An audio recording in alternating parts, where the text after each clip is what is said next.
青山宗有令，自今日起，青山宗外3000里内禁止随意出入，非请擅入者，格杀勿论。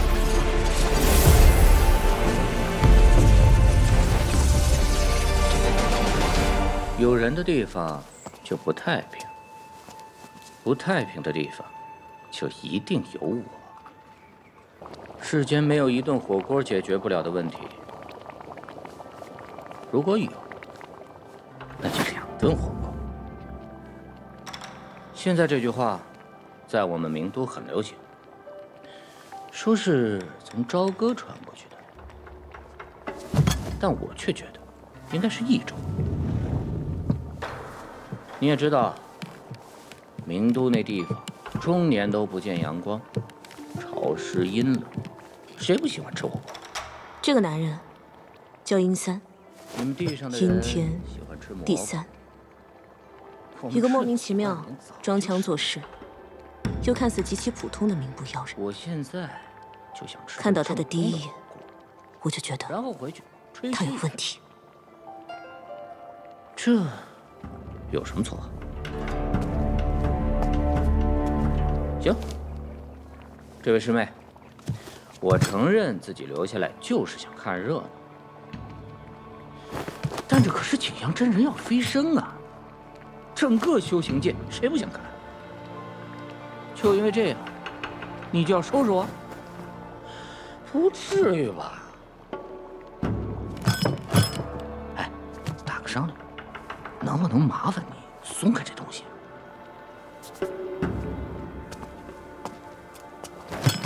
就算你不放我走，但也让我先吃2块。这锅里的毛肚和黄喉再不捞可就没法吃了。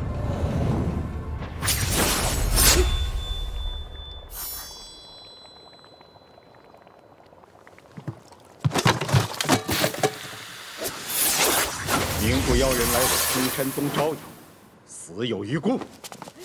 千师万福。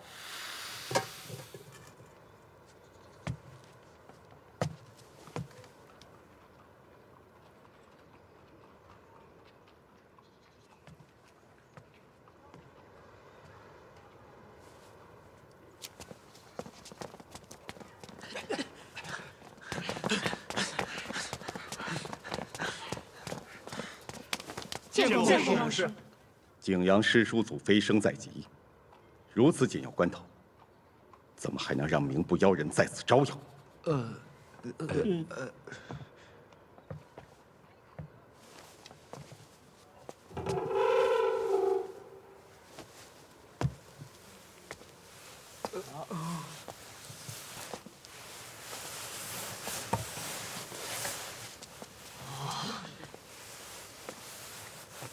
腊月，很不错。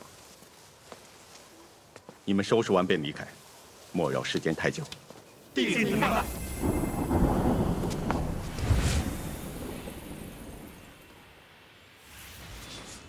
你们快看！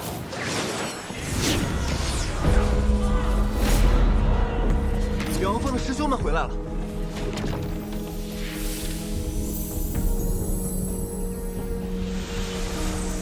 这是果城寺的禅子，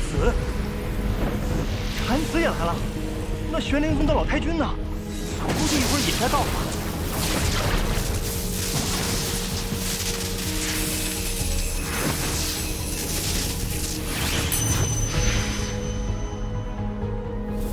想不到景阳师叔祖飞升竟有这么大阵仗。你懂什么？整个朝天大陆已经1000年没有飞升者了。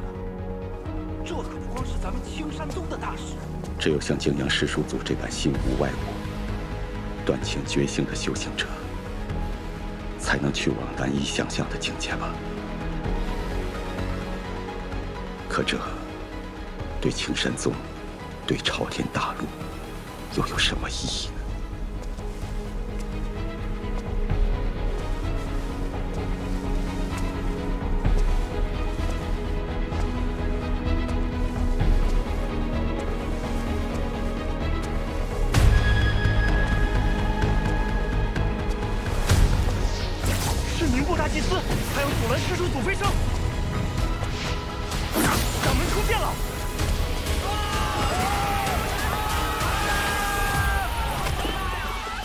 看见神！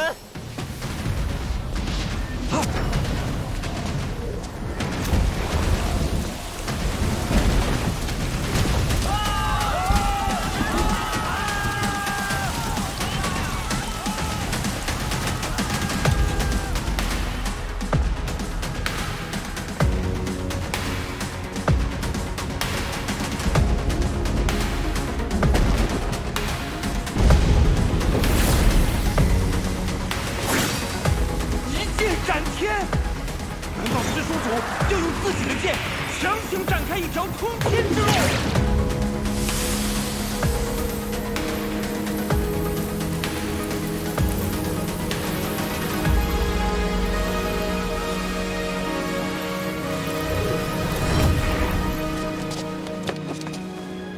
恭送景阳师叔祖飞升，青山不朽，万古长存。恭送景阳师叔祖飞升，青山不朽，万古长存。恭送景阳师叔祖飞升，青山不朽，万古长存。恭送景阳师叔祖飞升，青山不朽，万古长存。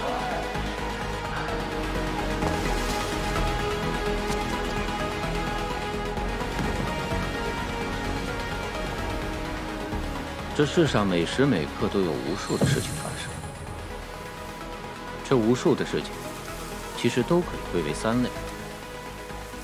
第一类是需要立碑纪念，以传万世不朽的大好事，比如青山宗景阳真人的飞升。第二类是人们都不愿提及，拼命想要掩盖的坏事。比如，青山宗监狱里某个老魔头越狱。最后一类，就是那些极为琐碎的小事，小到不值一提，没有人会记得。比如，殷三的死，以及景九走出石室。很多年以后，人们才会发现，这些原本就是同一件事。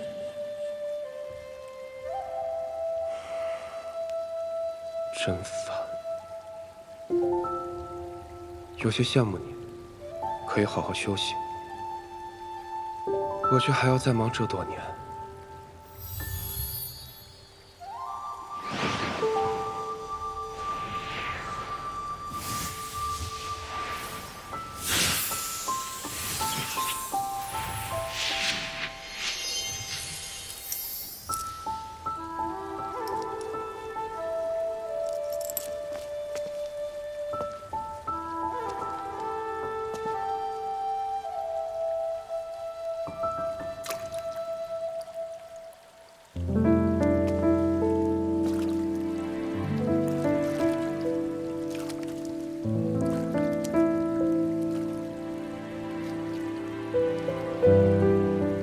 人不可能2次踏进同一条河里。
到这儿找你去啊！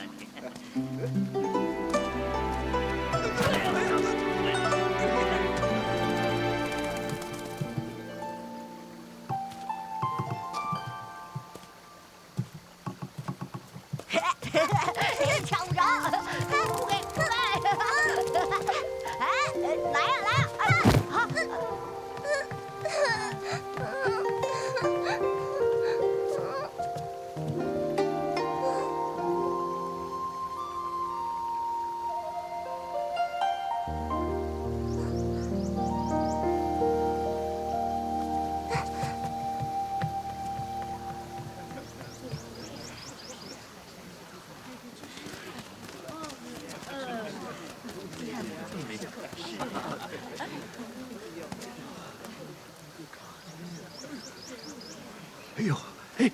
这娃怎么生得这么尊啊？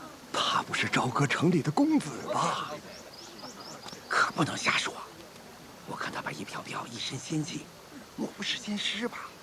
哎，可算了吧，仙师能来咱这穷乡僻壤？哎，别说了，别说了，村长来了。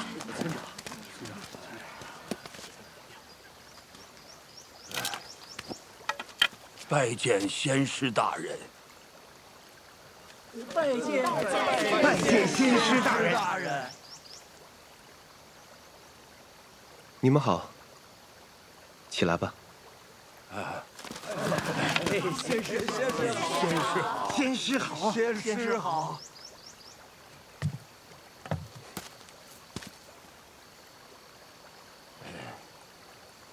我要在这里住一段时日。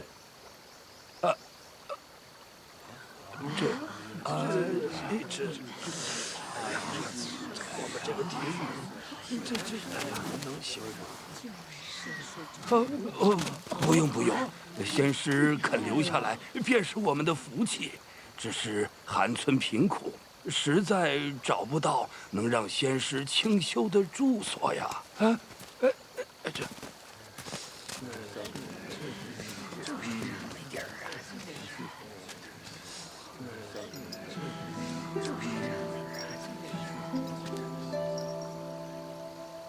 你住哪里？这是我第一次见到公子。那时我正好10岁，名字还叫刘宝根。他觉得我的名字不好听，就给我起了个新名，叫柳10岁。当时的我觉得这个名字很奇怪，爹娘却觉得这个名字很有福气。公子让我教他铺床叠被、洗衣做饭、砍柴种田。就是这些，我没记错一个字，至今难忘。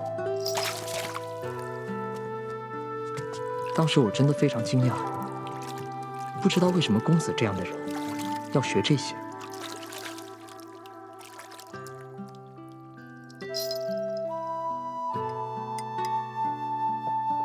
然而，更加让我惊讶的是，所有的这些事情，公子只是看一遍，就做得比任何人都好了。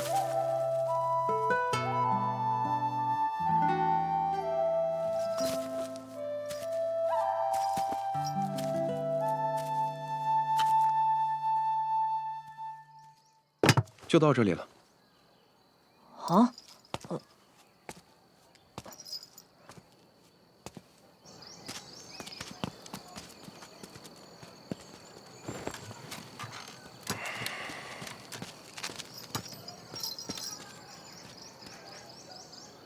我只是想学，并不喜欢。就算化凡修行真有道理，也不适合我。为什么？因为我懒，而且不擅长。那公子，你擅长什么？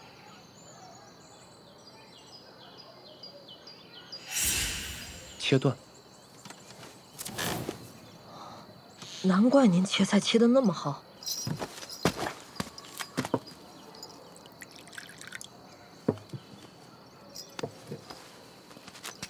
公子，你到底叫什么名字啊？景九。景九。水井，地久。井水不犯河水的井，不如意是长8、9的9。读过书？村里曾经有位先生，去年走了，听说是想去县里考童生。我也读过。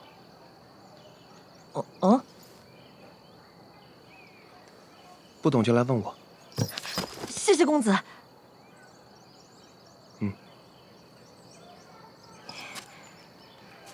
您是不是心情不好？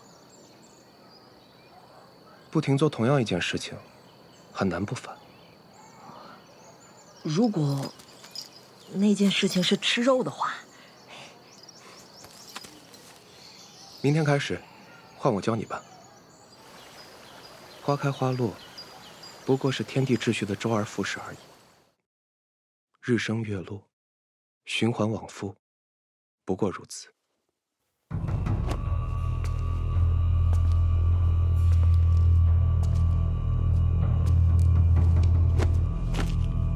掌门师弟，师尊是借雷魂木，使冥部转魂之法逃出剑狱的。我青山之中，只有碧湖峰藏着雷魂木，今日那儿恰巧少了2根。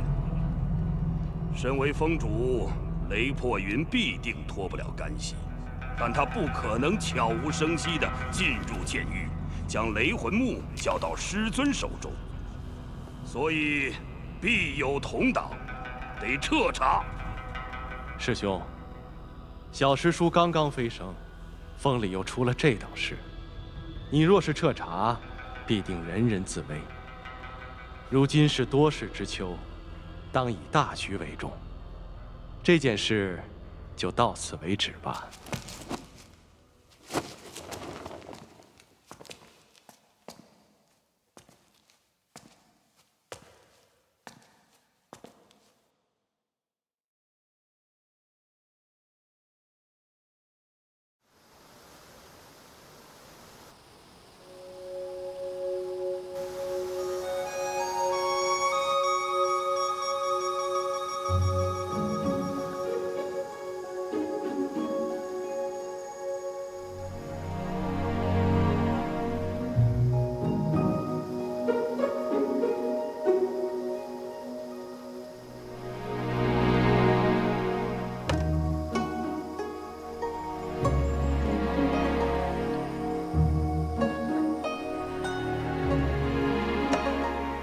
最后2次，呼气早了。知道了。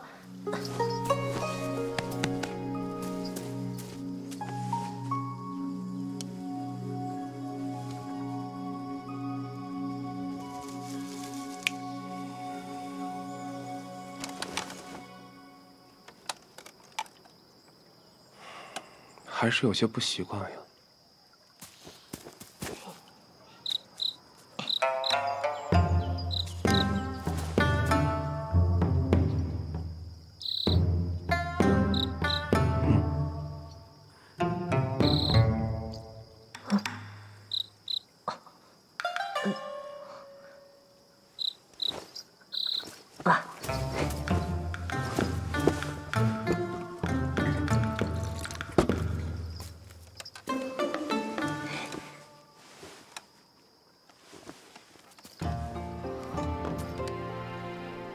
怎么就这么好看呢？公子，您不是睡觉吗？怎么还睁开眼睛了？我在推演今后3年。那您平日里都在摆弄的那一盘沙子，是在做什么呢？我在推演今后3000年。3000年？如果你冥思苦想，耗尽心神，用无数时间写了一篇极佳的文章，觉得此生再也写不出这般好的文章，结果却不慎让纸稿落入灶中，被烧成灰烬，你如何想？不敢想，想着便心疼。不是疼，是痛，很痛苦。那个人只能重写了。是的，除了重写还能如何？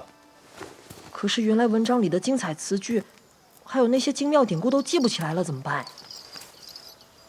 记不起来自然就不重要。记不起来的词句典故，如何谈得上真正精彩？再写一遍，必然是篇更好的锦绣文章。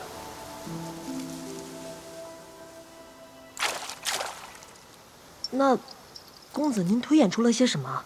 今后3年雨水咋样？时间到了。啊？我姓吕，青山宗南松庭门师，负责培养新入门的外门弟子。100年来，宗内不知多少良才皆出自我手。数日前，我得知在这个柳家村有一个叫做柳10岁的孩子，是天生道种，100年难得的修道良才。于是我亲至此地一探究竟。然而此刻，我却被他身旁的白衣少年深深吸引。我修行多年，好看的人见过不少，可无论是朝歌城里那些世家子弟，还是水月庵里那些美丽的女弟子，都无法与此人相提并论。修行界里流传一句话：极智者不凡。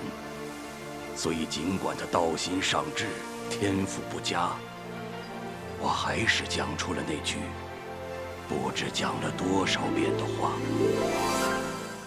你可愿意随我修大道，求长生？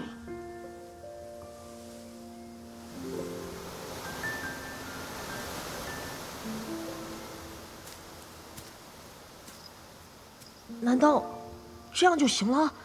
那位仙师不需要时间看看我的品德？心性。对，就是这个词。修道当然只看天赋，心性随年月而变，如何看？难道你还真以为仁者无敌？难道不是吗？书里都是这么说的。当然不是，无敌者才无敌。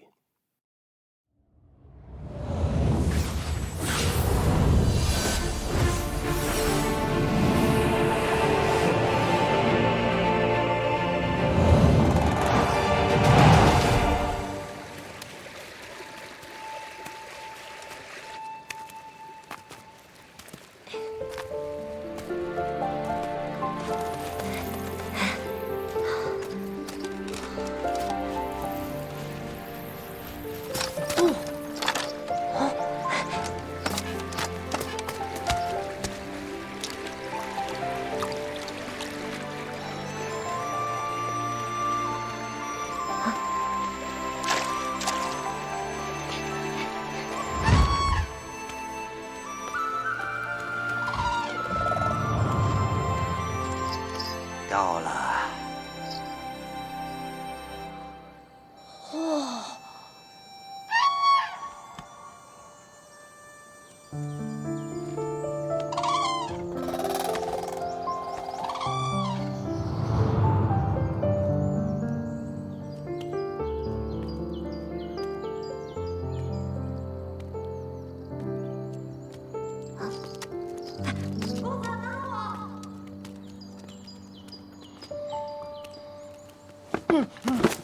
哦，吕师兄回来了。想着如此良才，总要早些送进宗门才能安心呐。赶路急了些。师兄这话好生夸张啊！我倒要瞧瞧你到底觅了一个怎样的天才。这是我派南门登陆仙师明兴国。入内门之前，你们要成师叔。明师叔。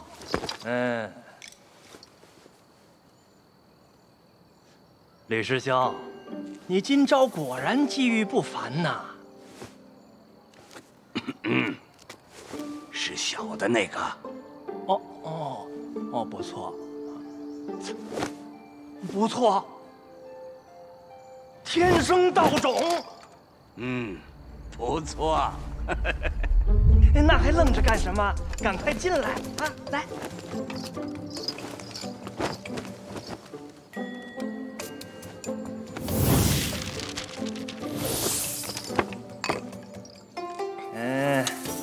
姓名？60岁。姓名不是年龄。我就叫这个名字，不可以吗？别说10岁，你就算想叫万岁也行。你呢？京九，朝歌人。你虽然资质不佳，但只要勤加修炼，也会踏上大道的。10岁呀。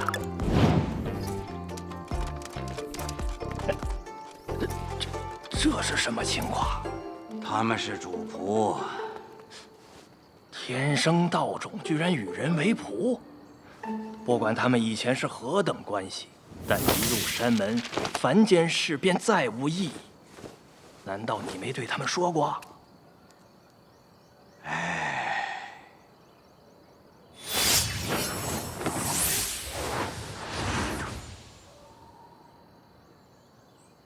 今年新不知道今日会是交系统的交件。我肯定也能。是了，别说了。律师，就等你们2人了，赶紧入列。公子，仙师是怎么来的？路上没见他超过我们呀。哇，这人好帅啊！跳的公子长得这么好看。哇，快看，这谁呀？好身材，好俊啊！就你吧，不知道是。哇，这人怎么这般好看？这张脸是怎么生的？气度也不凡，说不定是招得来的贵族子弟。你不觉得他的耳朵很怪吗？好可爱啊！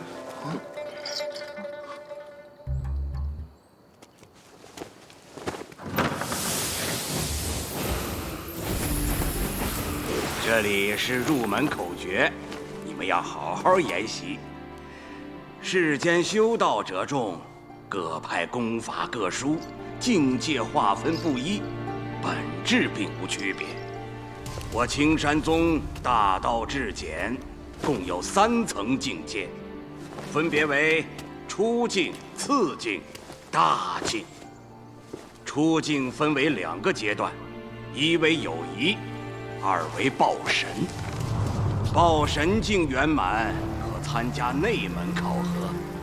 通过后入内门喜剑阁学习，可称喜剑弟子。此时才算真正踏进了修行的大道。知通守一为次境，喜剑西弟子入知通可取剑，知通境圆满可御剑飞行。而至守一境圆满时，剑无不成，可参加成剑大会。若表现不凡，可被九峰收入峰内。此后的境界皆为大境。当进入无章境后，剑丸大成，可收剑入体，是为修行界真正的强者。而你们现在要学的是出境法门，我希望5年之内，你们都可以报神圆满，进入内门。60岁。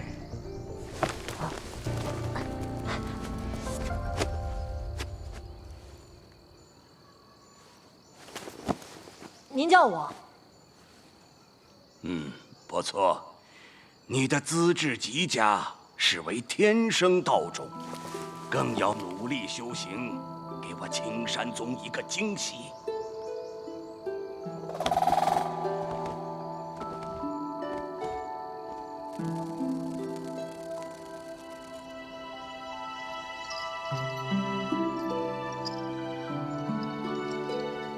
他是天生道种啊？不会吧？咱们青山宗天赋异禀的弟子无数。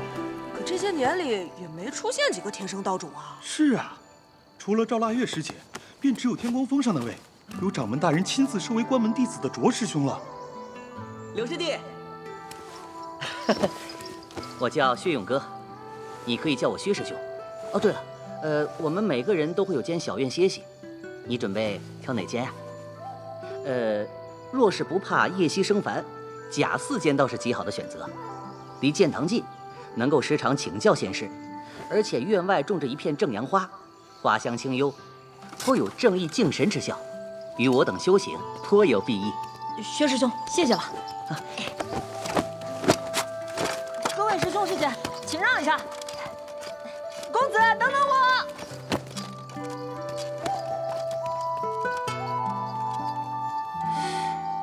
天生道长居然给人做书童，这可真是太奇怪了。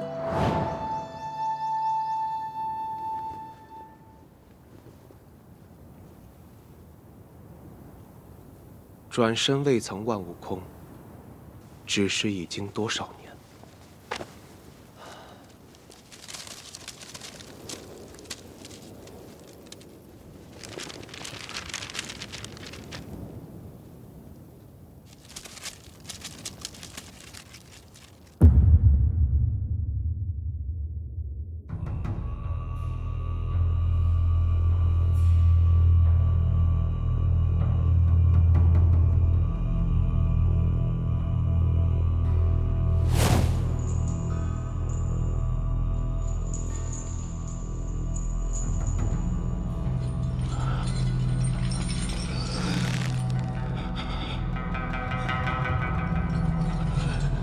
没有意，二呢？就算没有意，二呢？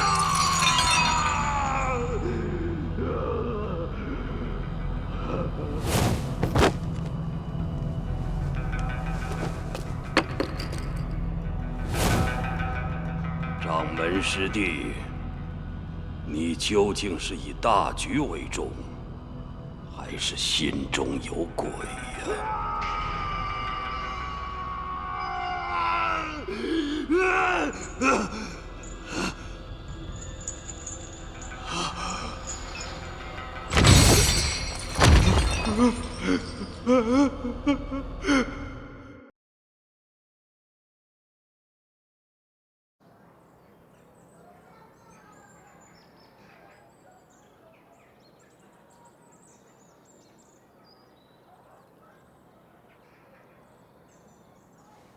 今日便到这儿吧。多谢上师。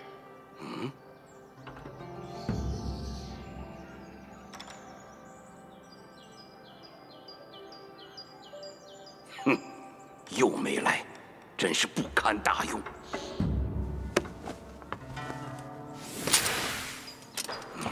你们听着，修行之道在于勤奋。再愚钝之人，只要肯花时间精力去熬，终有一日也能成就青山九峰。千万不要像某些人游手好闲、虚度光阴，都记住了吗？是。弟子谨记教诲。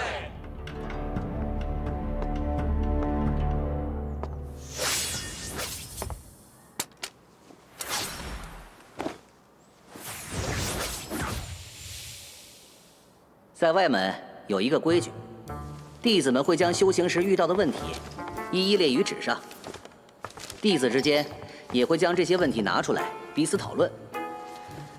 这个柳师弟虽出身低微，但悟性极高。其实，一旦踏入修道的门槛，便是仙凡殊途。若是资质不佳，就算出身再好，最终也只能是碌碌无为。柳师弟是修道天才，与我正当是同道。这些啊，都是我家公子告诉我的。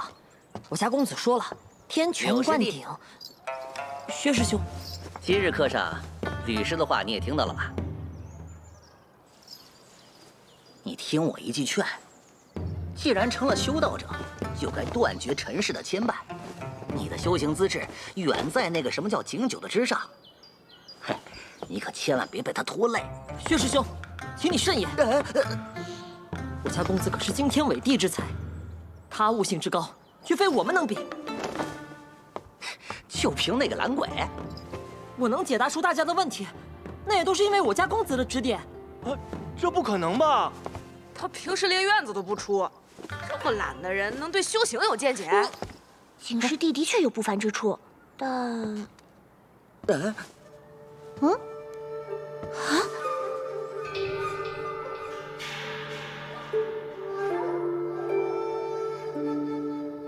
……10岁，过来一下。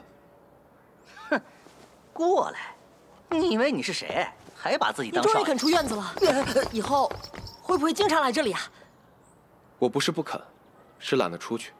哦。汤已坏了，你来修一下吧。好的，公子。柳师弟，既然景师弟来了，不妨让他也给我们指点指点，如何？哼，薛师兄，你别不信，今日就让你见识见识我家公子的厉害，是不是，公子？公子，我……有些麻烦。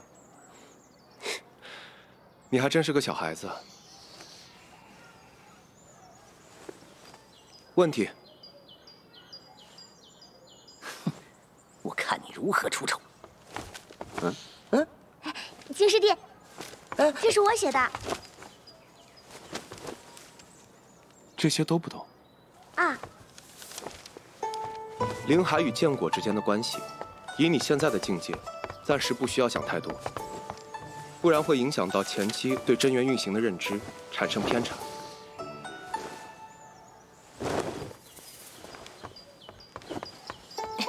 至于当作如是观，我写在了上面。哇，我怎么没想到？谢谢景师弟。不过就是多看了几本书罢了。景师弟，这是我的。法诀里的引天拳灌顶，说的并不是引天地元气，而是体意相通，如此才能感知到天地元气。你连这一步都没有做到，就想要神识离体，当然是错的。具体应该如何做，我画在上面了。啊，原来是这样。多谢景师弟指教。运气，猜呢吧。景师弟，这是我的。这是我的。我也看看吧。还有我。这句话的意思你理解错了，没可能的。经脉图你画错了，会瘫痪的。啊？你完全搞错了，道主会哭死的。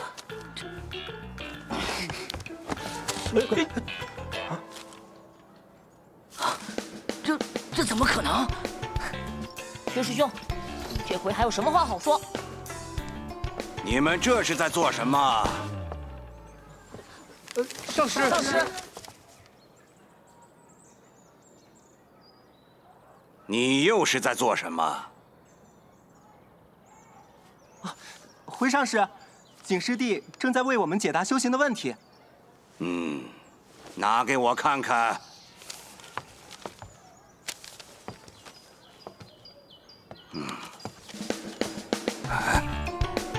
这景酒悟性竟如此之高。你们可知为何我青山宗对外门弟子只予法诀，不予讲解？是因为宗门想看看你们各自的悟性，好因材施教。今日你们不知缘由，向同门请教，故而不发，但下不为例。是，弟子知道了。这法子太蠢，应该改了才是。居然说青山宗的规矩不对，应该改掉。你以为你自己是掌门呐？若是所有人都用这种方式施教，那必会错过良才。你发生什么事了？去看看。哎，在那里，在那儿，看。哎呀！莫非是赵师姐？赵师姐竟然可以御剑了！初次御剑便能破云动雷，果然不愧是天生道种。一味求快吗？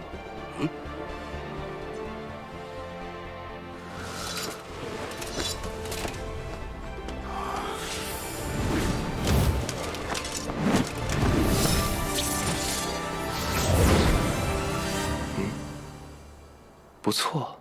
恭喜师妹御剑成功！这个景酒，我承认看错了他。修道多年，他是我见过悟性最好的人。须知我青山宗弟子不可无傲骨，但绝不可能有傲气。他最大的问题就是恃才傲物。作为师长，我有责任引导他走向正道。赵腊月确实不错。景九，木秀于林，风必摧之；剑出九风，必迎罡风。想要在修行大道上走得更远，你应该学会如何收敛锋芒。就算想要帮助同门，也可以用别的方法，但不能破坏规矩。那个规矩确实很蠢。你，青荣峰南望出身南寨，不通皇朝文字，当年在外门根本看不懂入门法诀。若无人教他，青山宗岂不就会错失这位天才？这……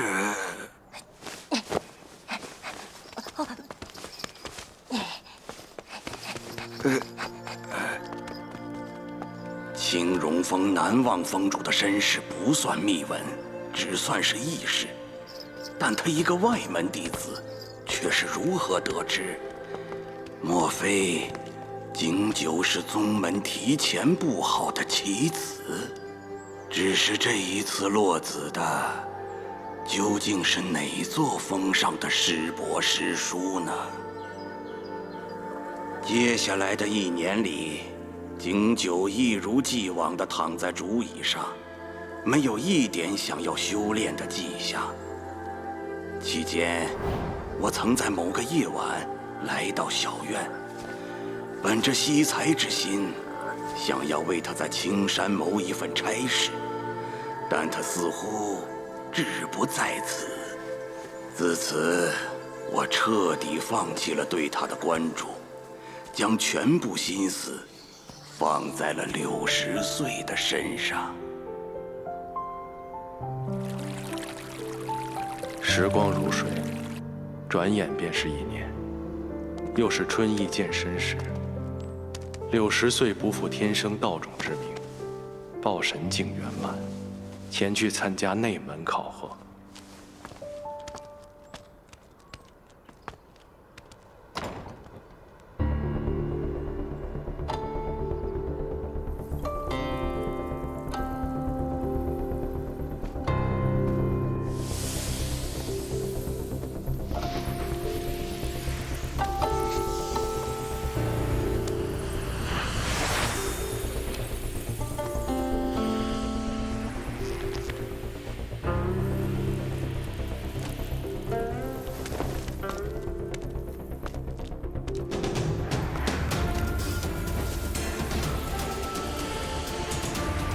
考核当日，他体内的真元与剑胎发生共鸣，那共鸣时发出的响声，在整个南松亭回荡，久久未能平息。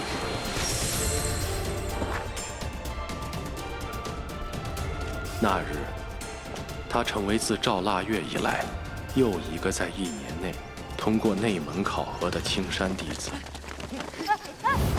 迈入朝天大路，修道天才之路。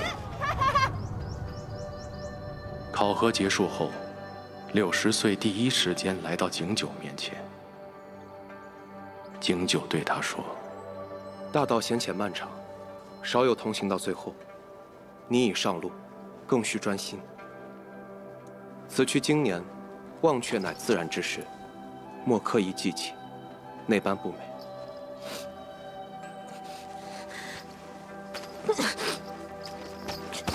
我才不会忘记。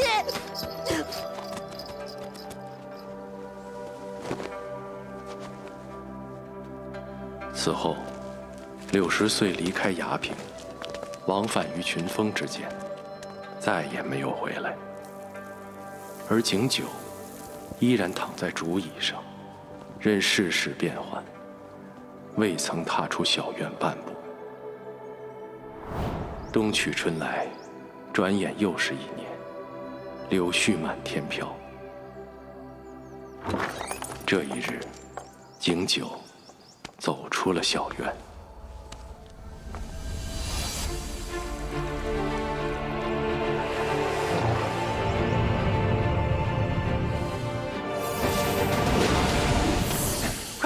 内门的师叔来了。啊？又有弟子要参加内门考核？哎，你们说谁会成为柳10岁之后南松亭这一批里的第2个内门弟子啊？应该是来自乐浪郡的袁师兄。我觉得应该是天赋颇佳的玉山师妹吧。哎，你们说的都不对，应该是薛勇哥啊。他叔祖可是世月峰的长老。薛勇哥自幼接触修行法诀，虽比不上柳10岁，但根基啊比我们都好。也对啊。哎，他们不就在这儿吗？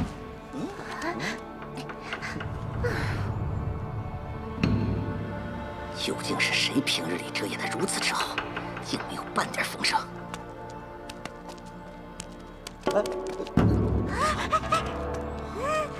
景九，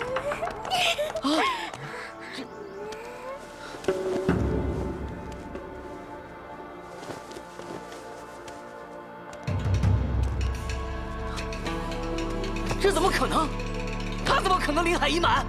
这太荒唐了！难道内门考核也能乱来吗？就是啊，他有什么资格参加内门考核？怎么不可能？景师弟的水平，南松亭里谁不清楚啊？我看你们不过是妒忌罢了。哼，是不是平日里嘲讽师弟的次数太多，这时候觉得有些害臊啦？你说谁呢？玉山师妹说的没错，你们就是妒忌。景师弟加油！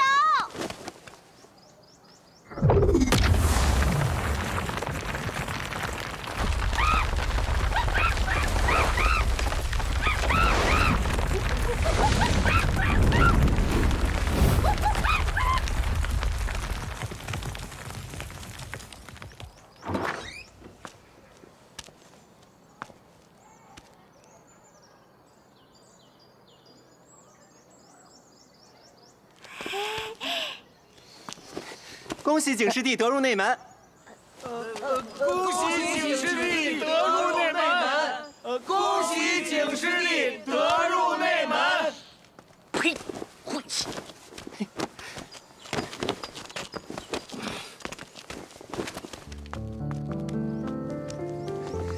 景师弟，恭喜了！哎，小圆上上，你上上。景师弟，你果然厉害，恭喜啦！他叫金山，还是银山来着？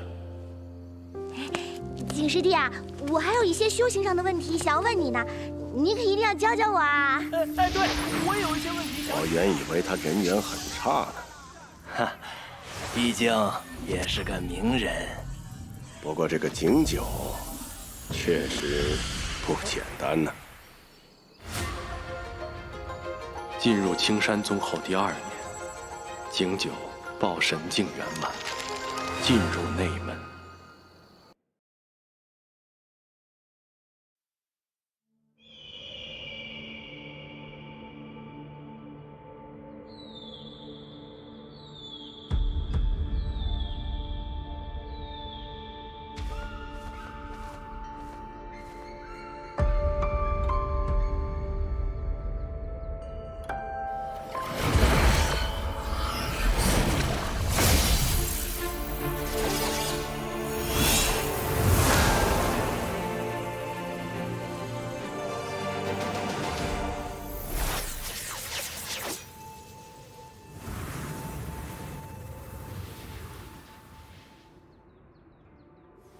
上法书已传于诸峰，若无疑义，今日便定下。无异。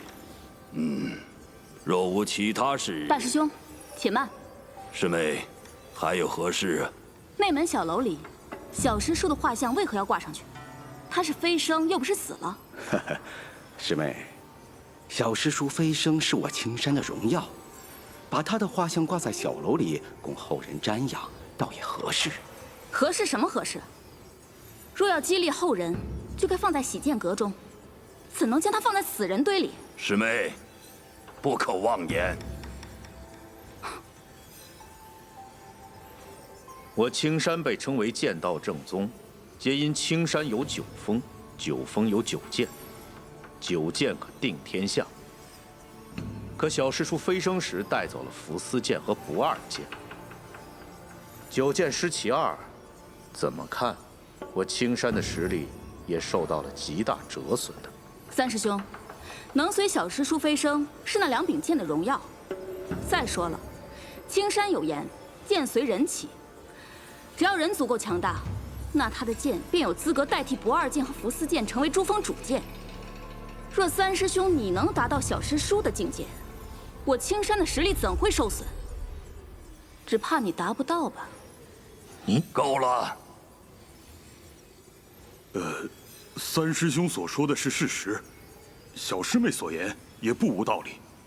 不管怎样，我等后辈仍需努力，才能不负先辈的荣光啊！说得不错，好在年轻一辈有着实之，之后有腊月，如今又有10岁，我青山未来可期呀。着师侄在闭关，腊月在云行峰苦修。只是那个60岁终究太小，这次的成剑大会若是他参加，我之所虑，在于60岁究竟是不是真的天生道主。大师兄，无需多疑，掌门师兄亲自查看过60岁的情况，没有问题。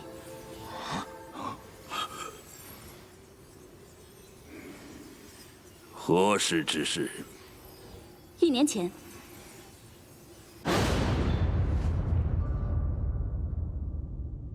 今日就到这里，诸位都散了吧。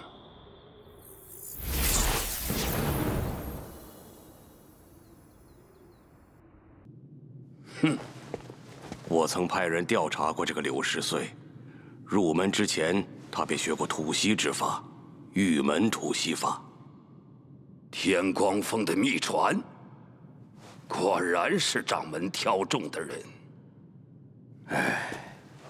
天光峰已经有了着实之，现在还要这60岁。既然如此，那赵腊月我们上德峰，无论如何不能错过了。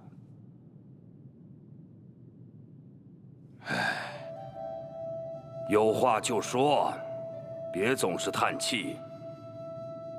听说还有一个人，2年之内便通过了内门考核，要不要派人观察一下？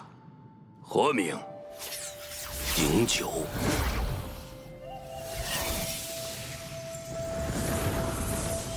哼，那个懒鬼。想不到师兄也知道这号人。这么多年了，师兄还是最厌恶懒惰之人。我本以为今日珠峰会问起碧湖峰雷师弟的事情。哼，掌门师弟不让问，谁人敢问？就算不问，总还是要给个答案呐。就说雷师弟在朝歌城被不老林与明部联手偷袭，受了些伤，正在调养。就算没有意，哪儿呢？就算没有意，哪儿呢？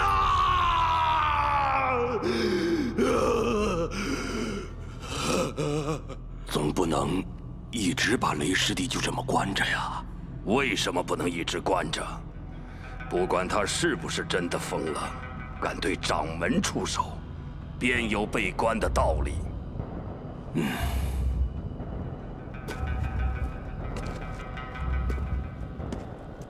对了，还有一事。师兄，何事？内门小楼里小师叔的画像摘了吧。是。此处是我青山宗历代先辈的画像，若是没有他们，就没有如今青山之盛。你们当铭记于心。不知从什么时候开始，相识的人越来越少。正如花有一天会落，人有一天会走，这本是人生常态。只不过，花总会重开，而人不会再来。青山有个惯例，内门弟子若想成为某座峰的成剑弟子，都会先去迎行峰取一柄属于自己的剑。越往峰顶去，剑的品质越高，凶险也会加倍。所以这取剑不仅是日后参加成剑大会的凭证，也是对弟子的试炼。既然有取，那就有还。所以每当青山强者寿元将近时，也都会去迎行峰，将自己的剑还赠予这座山峰，福泽后者。如今，终于轮到我了。人呐，一旦上了年纪，就喜欢回忆过去。还记得多年前的一个下午，景阳师叔来藏书阁，见到我正在练剑。他对我说：“我的剑不错。青山有言，剑随人起。我资质平庸，剑也平平无奇，怎会不错？”于是我问他哪里不错，他回答了我4个字：可用来躺。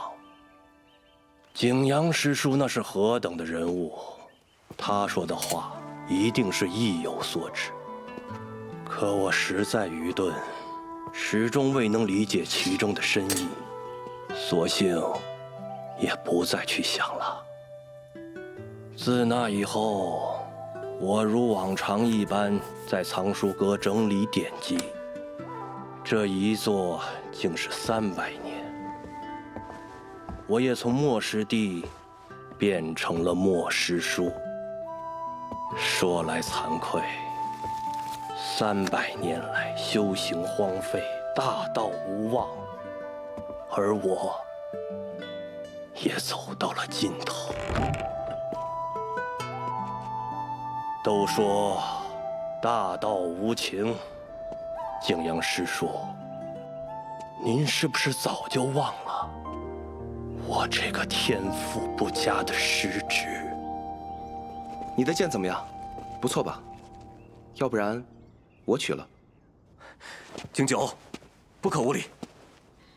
莫师叔，年轻人，我不知道你是怎么猜到我准备剑归青山的。不过，上一个说我剑不错的人，已经飞升了。想取我的剑，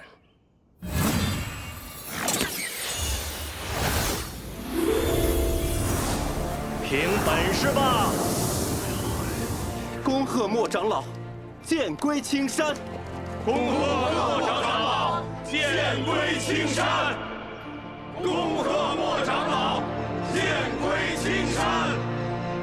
恭贺莫长老剑归青山！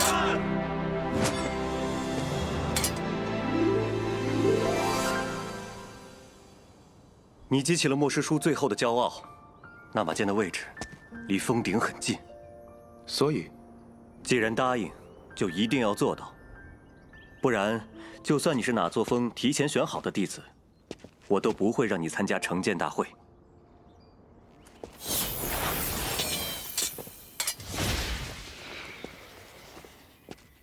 哎，你不是说要去取莫师叔的剑吗？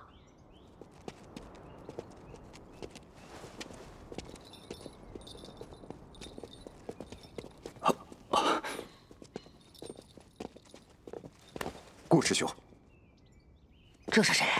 你不知道吗？他是洗剑阁的授课先师之一，两瓮丰盛的3师兄顾寒。啊，两瓮峰，那儿可是汇集了青山最天才的年轻弟子啊！公子，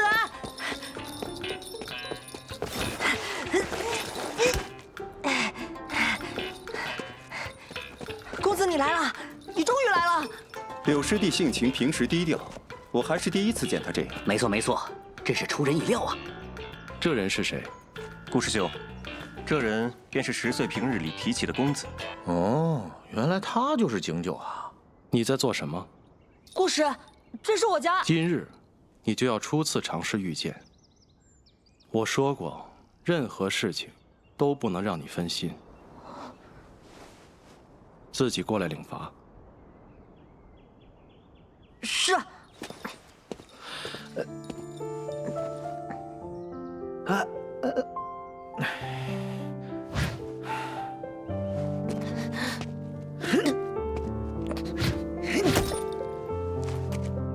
这不就是把柳十岁当做两望峰的弟子在管教吗？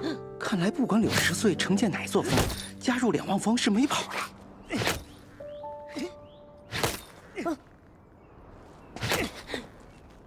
够了。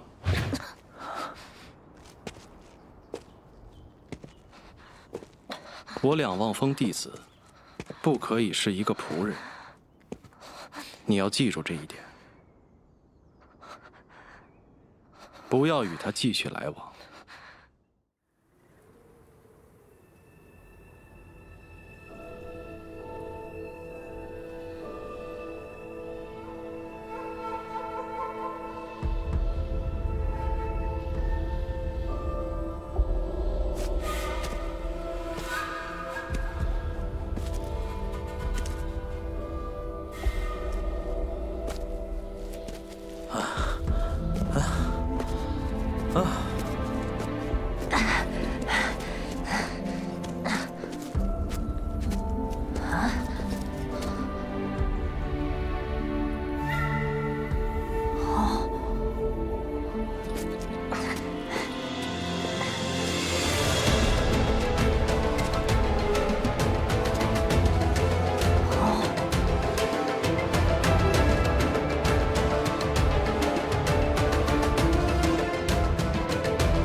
我再给你10息时间，如果你自己走不出去，我就把你推出去。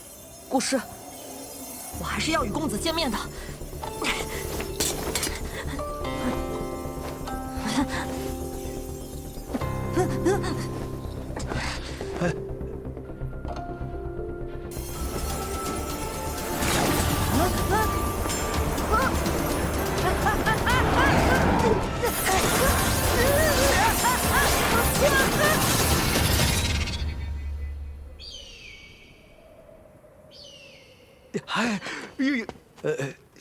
如果10岁摔死了，掌门会不会把我们逐出青山啊？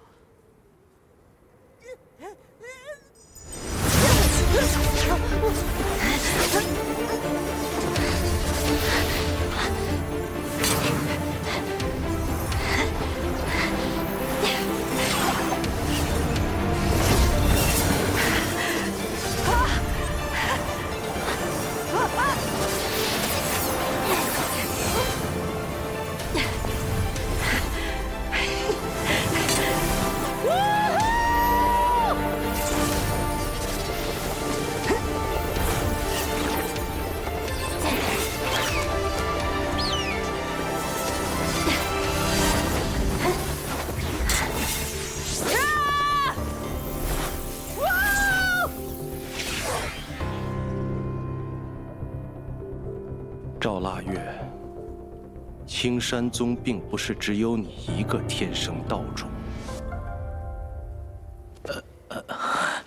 腊月师妹不愿意进两望峰，想必有她自己的安排。师兄，你别生气啊！不要让10岁与那个景九见面。我两望峰弟子，绝不能是一个仆人。是。唉。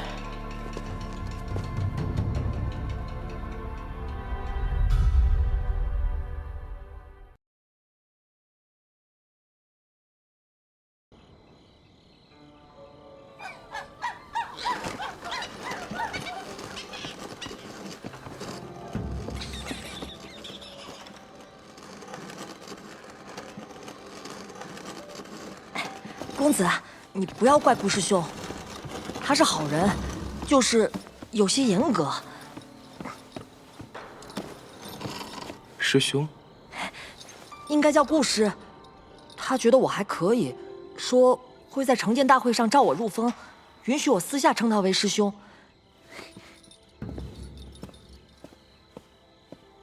公子，我介绍你与顾师兄认识吧。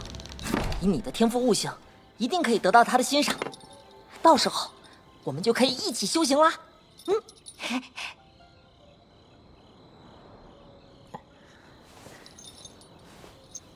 公子，您可能不知道，两望峰是我们青山最了不起的地方。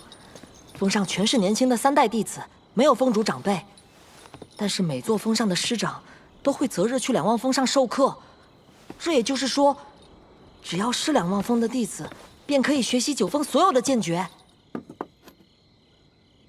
哦，还有，峰上弟子负责四处巡查防范不老林与民部妖人潜入，还要代表青山参加10年1次的梅会。可以说，两望峰弟子的修行就是在不停的战斗，每年都会有很多流血牺牲，但从来没有一个弟子退缩。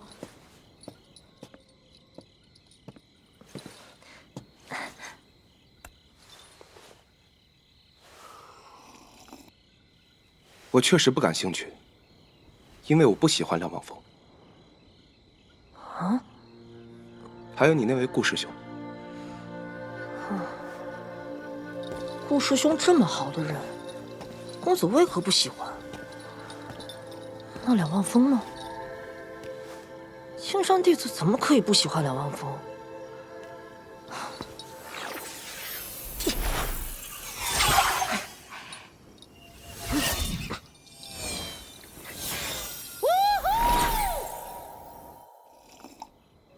怎么可以不喜欢？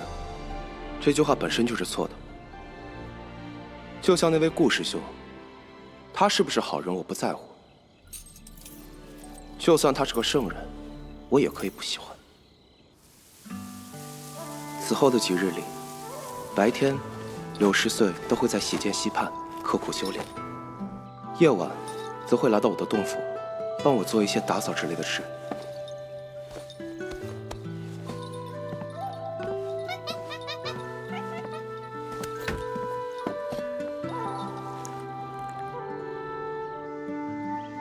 因为有青山大阵的守护，所以青山是四季如春的。只有下雪的那几天，应青荣峰的要求，青山大阵会打开一丝缝隙，好让雪花飘进来。下雪的那天夜里，我的洞府来了一个人，他叫马华，两望峰排名37，是来听那位顾师兄传话的。顾师兄，希望你以后不要再与10岁见面了。那个顾师兄会这样做，我并不意外。让我意外的是，他竟然来招揽我，但我没有同意。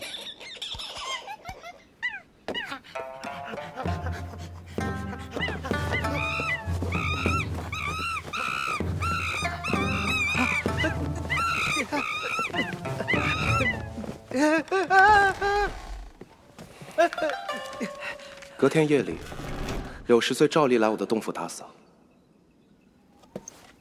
我看出来，他有一些话想说，但是又不好开口，所以等着我问。最终我们2人谁也没有开口。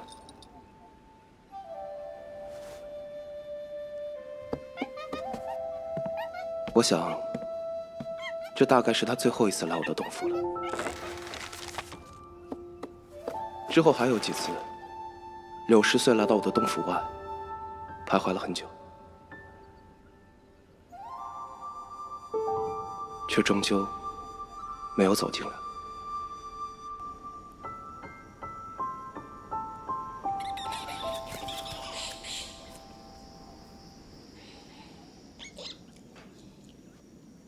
景师兄，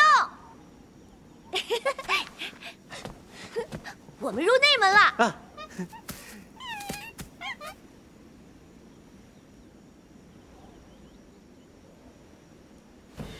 哎，你还不知道啊？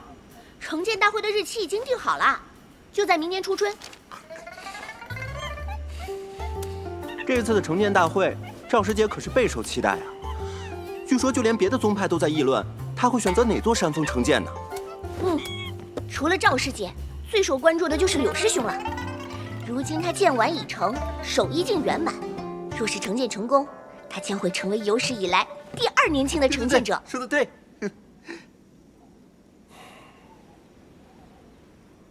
是该去见见他了。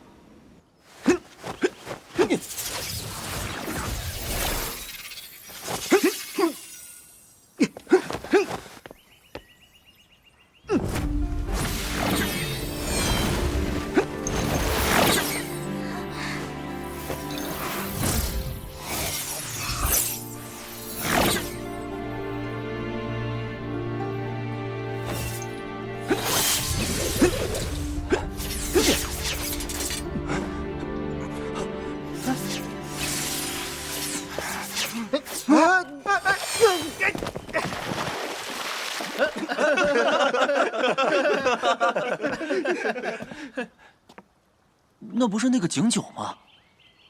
他怎么来了？啊，莫非是来修炼的？不可能吧？他可是出了名的懒。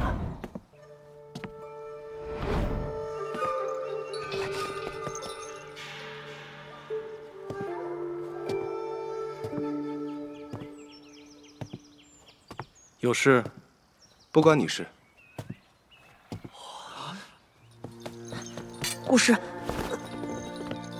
已经半年了，你的境界依然毫无进展，剑果的影子都看不到。听说你要用末世术的剑，你觉得自己有这个资格吗？有。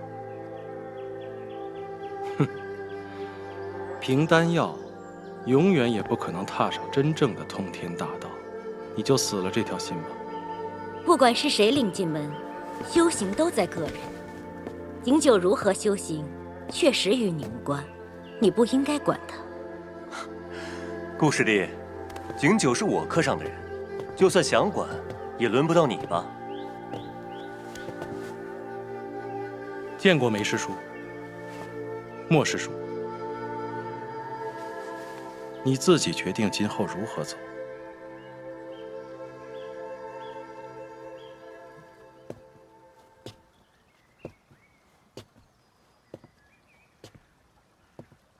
景九，你还是要再努力一些，早些把剑拿到手再说。哦，好吧。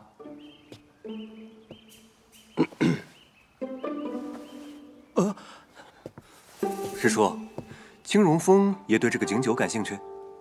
如果你这是掌门的意思，那我们自然不争。但要是莫师弟你自己的意思，那就不要想了。只要景九能成剑，必然进我们青荣峰。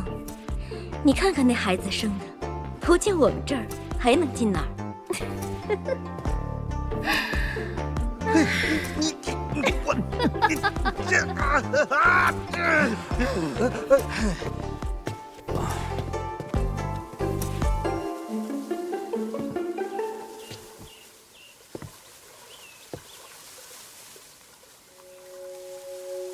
这玄气丹只能改日再交给10岁了。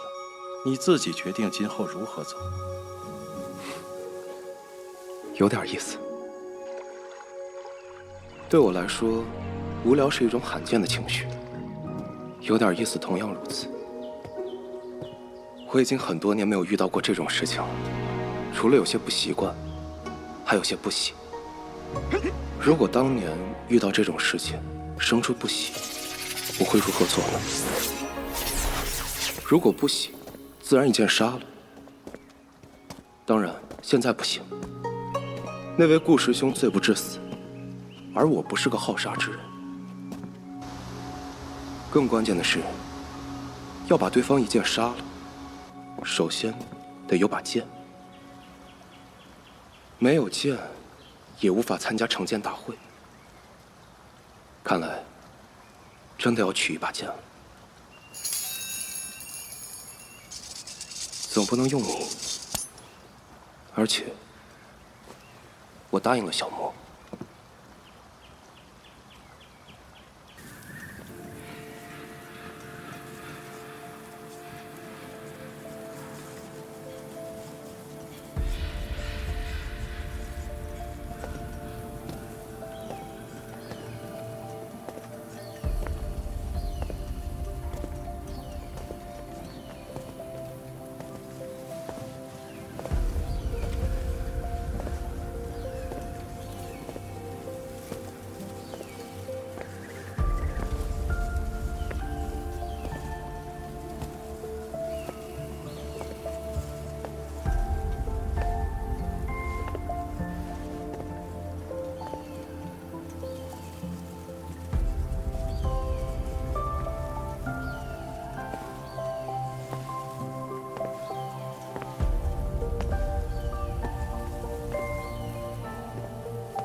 抱歉，我不知道有人。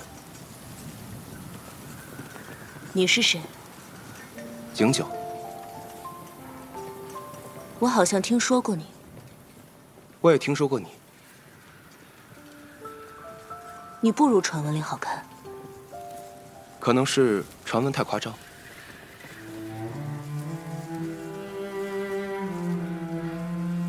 这就是我与他的第一次相见。当时我以为他不过就是一个长相好看的年轻弟子，直到后来我才发现，原来他就是那个让我心向往之的人。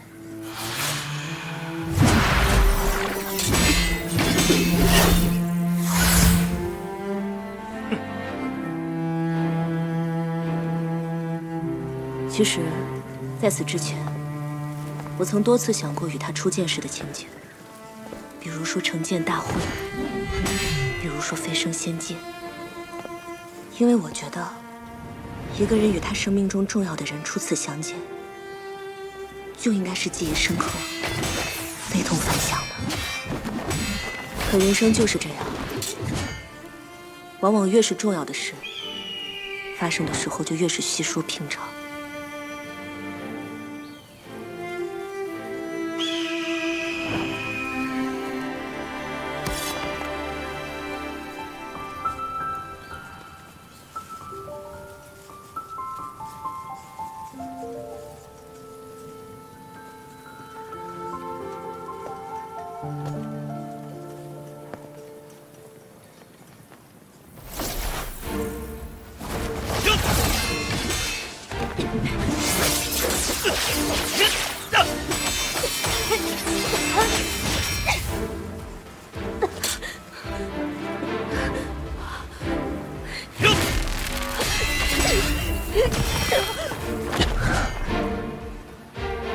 你不该查那件事。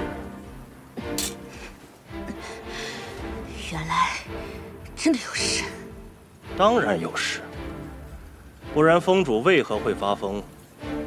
为何我要冒险来杀你？杀我？你有没有想过后果？有的是后果比杀死你严重10000倍，但我们还不是一样做了？你最后还有什么想说的？我想说的是，你就不该离我这么近。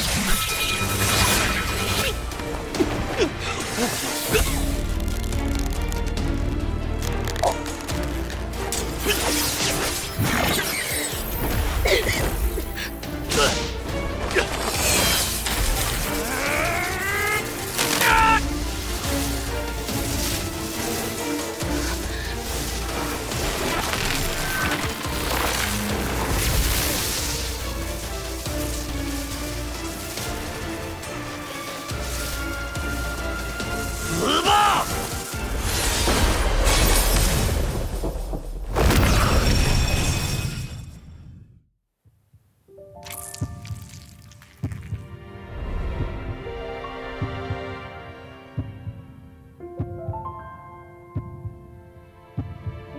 如果有机会重来一次的话，我希望与他的初见，如朝天的瀑布，如盛典的礼花，轰轰烈烈，壮丽非凡。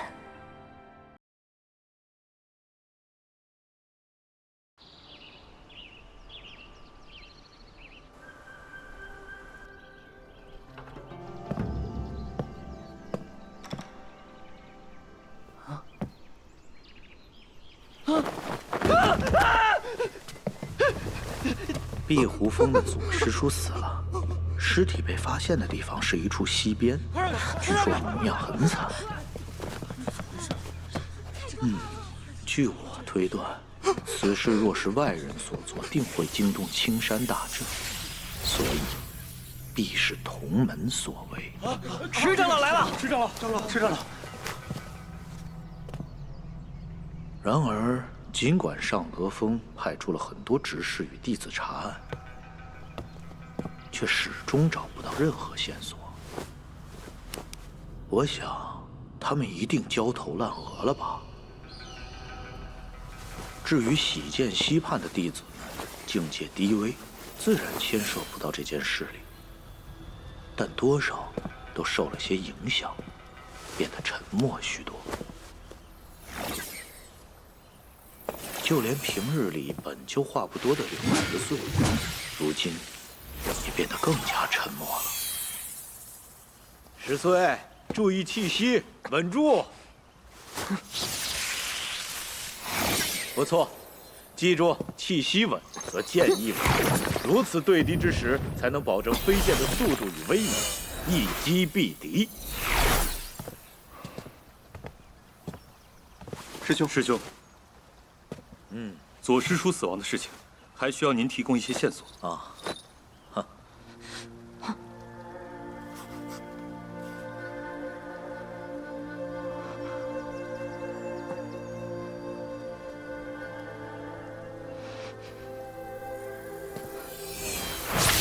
小心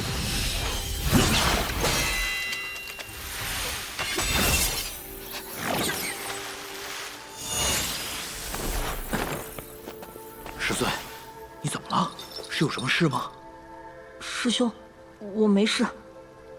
真的没事？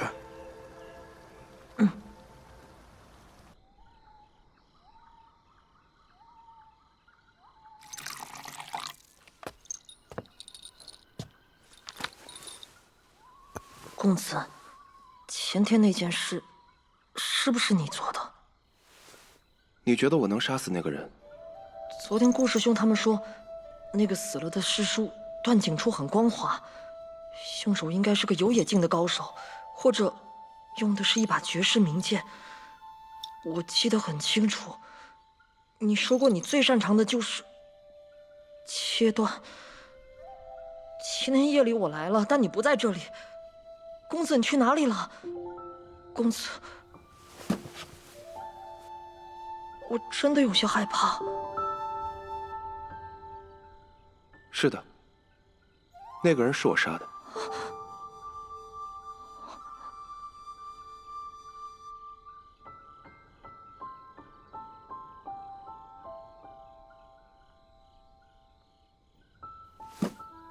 公子，你到底是什么人？我是什么人并不重要，这件事情你可以禀报师长，或者你那位顾师兄。事实上，很久以前你就应该这样做了。我知道公子你的秘密，是因为你没有想过要瞒我。很多时候是你想帮我。你想多了，主要是嫌麻烦。你我那时候天天在一起，要瞒着你太麻烦。只是麻烦吗？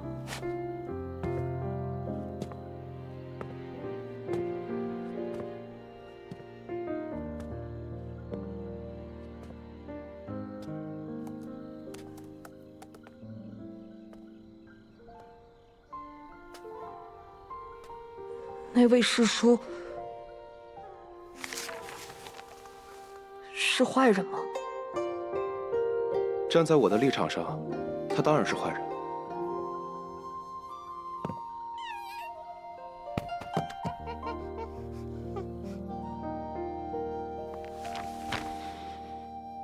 明日，我还是去看看吧。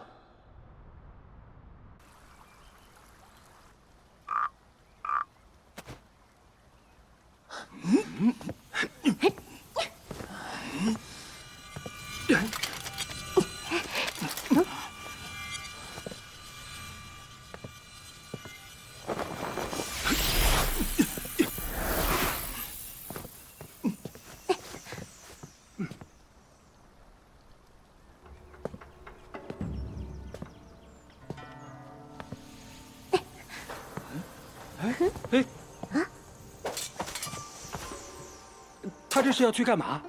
莫非是要取剑？走走走，快去看看！走走走。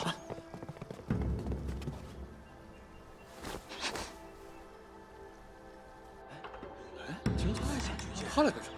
就是，不会是来取剑啊？就凭他，有修为，这个本事。他这不是第一次进剑锋吗？怎么可能走得如此之稳？这怎么可能？已经过了鹰嘴岩，岂不是过了600丈？你们说他还能走多远？再走100丈？啊？他总不可能第一次就走进云里吧？哼，入云怎么也得守一境圆满。要知道，柳师兄可是花了2年才达到这个境界。他，快看！啊，景九师兄要入云了！啊，他居然真的入云了！景九师兄果然了不起啊！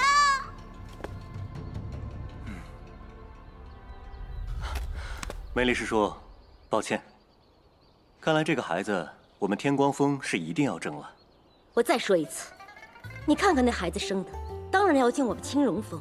墨池师兄丑成那样，他好意思收这孩子为徒吗？以貌取人，这……师叔，多说无益，去哪里还不得看他自己的意思。哼，那就拭目以待吧。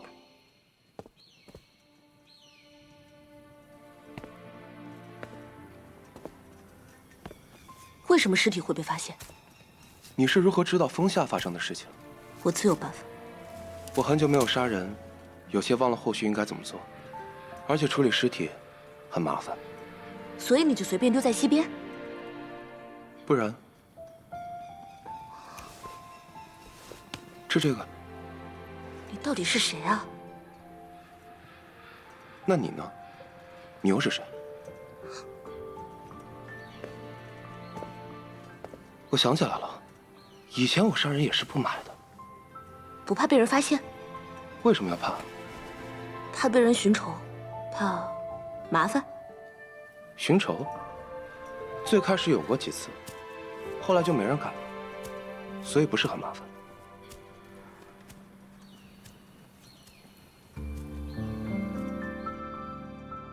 哎，他手里怎么没剑呀？就是啊，他没拿到剑啊。不都是都入云了吗？景师兄，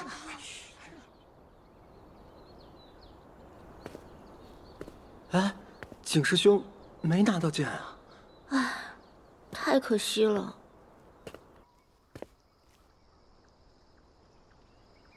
剑锋之行，还是在喜剑溪两岸引发了一场极大的轰动。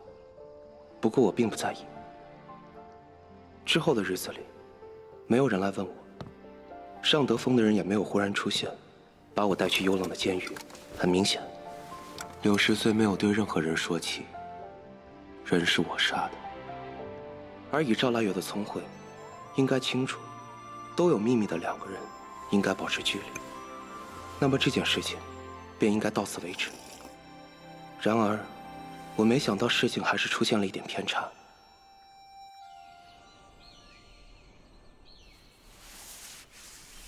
你知道吗？景九又出名了。赵腊月结束了在剑锋的修行，回到了喜剑溪。看起来他居然真的完成了剑意淬体。怎么了？这与公子又有什么关系啊？问题在于，赵腊月下峰之后，没有去喜剑阁拜见师长，没有回自己的洞府。而是去了景九的洞府，他现在正和景九在一起说话。公子当然不烦，腊月师姐这样的天才去找他说话，也很正常。只是平日里公子与我向来话少，可能还是我资质不足吧。你不想去看看？嗯。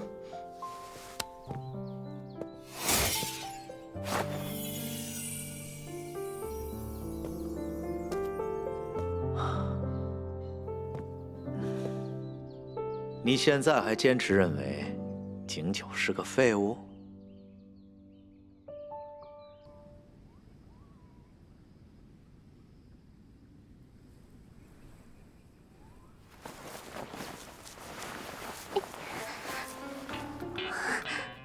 嗯？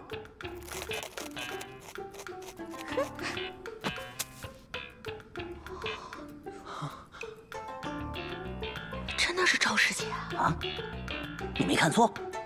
切，在喜剑阁里同处数十日，他怎么会看错？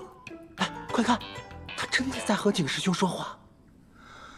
这2年多从来不见景师兄做些什么，但每到关键时刻总会有惊人之举，真是深藏不露啊！赵师姐的性情淡漠而寡言，但谁都一样，很有距离感。就连一心想要征召她的两望风，她都不愿亲近。可为何刚刚结束在剑锋上的苦修，便来看景师兄？难道大师姐也是个俗人？哎，元师弟，你这是何意啊？别胡说，大师姐怎么可能是这么肤浅的人？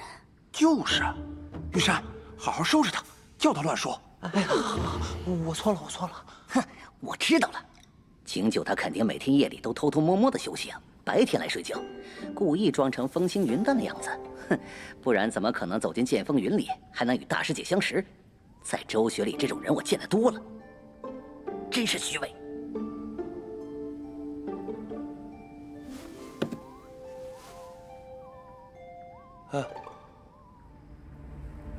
什么意思？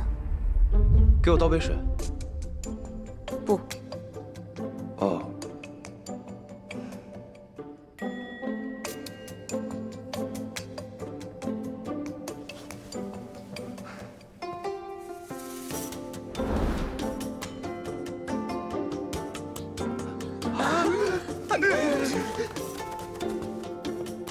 我不知道那天夜里你是怎么杀死他的，但我知道你的剑源很充沛，甚至不比我弱。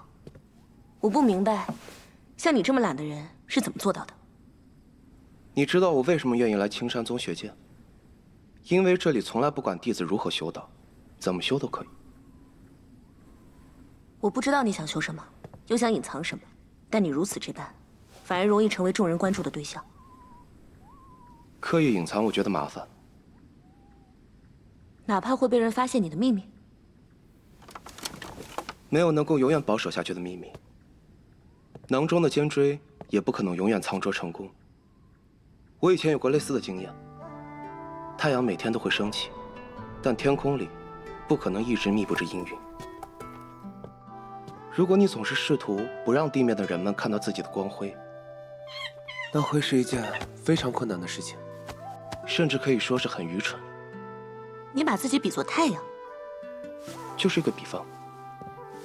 青荣峰很多师姐私下都在议论我，说我很自恋。我觉得我不如你。我觉得你应该明白我的意思。你应该去洗洗头，修行而已，不用把自己搞得这么狼狈。忘了。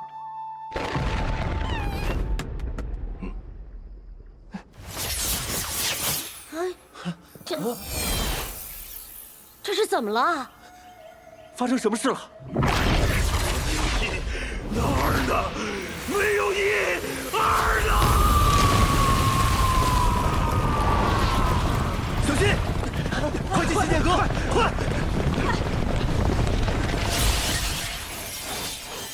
一起出手拦住他！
境的威能吗？元气境已经很多年没有亲自出手了，我觉得他可能早就破海圆满，进入了通天境。他一个洗剑弟子，如何得知剑律大人的事？又为何要告诉我？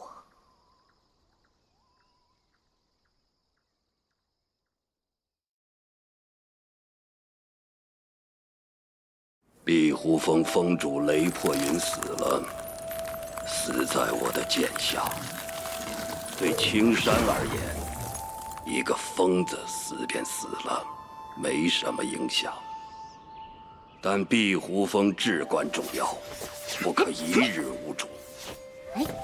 我本亦属迟燕承接此任，不料一直在碧湖峰隐修的程由天也有意此位。既然有人竞争，那便只能依青山旧例，以剑决出新的盟主。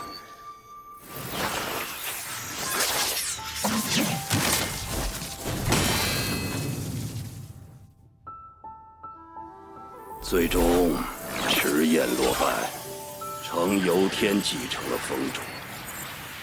我知道迟燕必然十分内疚，但对我而言，只要不是天光峰的人，谁当峰主我都不在意。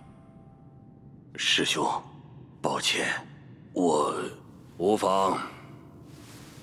左翼的事情查得怎么样了？两望峰那边有个消息，不过很难确定。城建大会的日子快到了，不要把事情弄得太大。哼，这些年愿意来我们尚德峰的弟子已经越来越少了。那个景九，真的不需要再看一看？哼，那个懒鬼吗？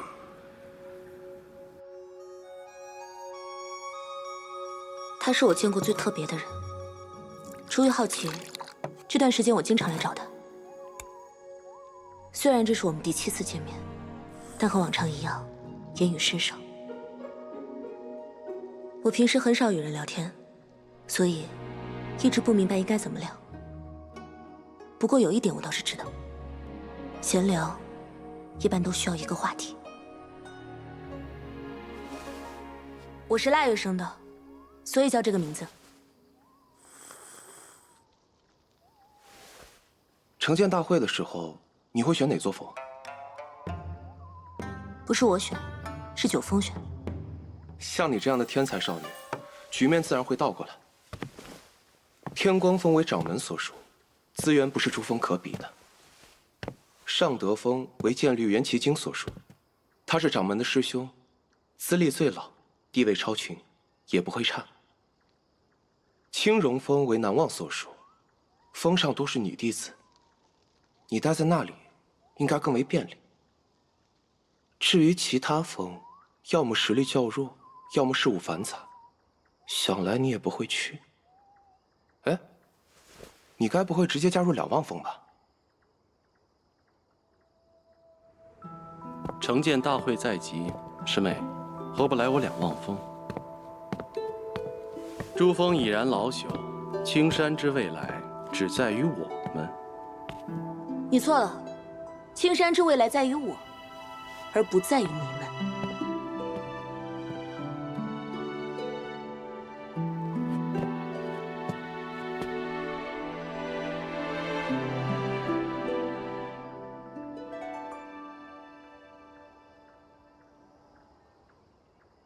我不喜欢两望峰。我也是。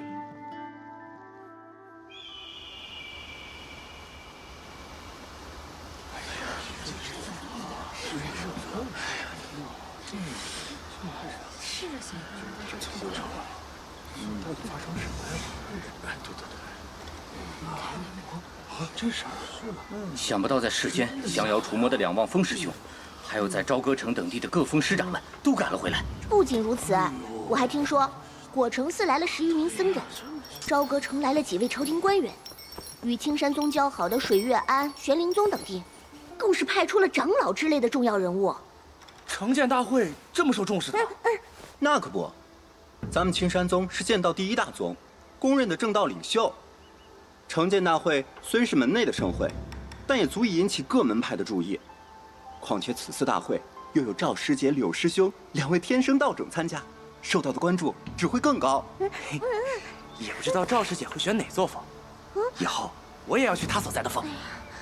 你就别做梦了，还想跟赵师姐同风？能有风娶你就不错了。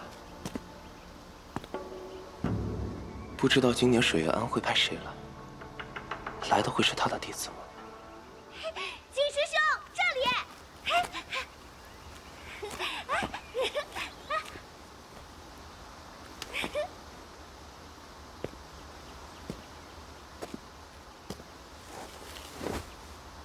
来了。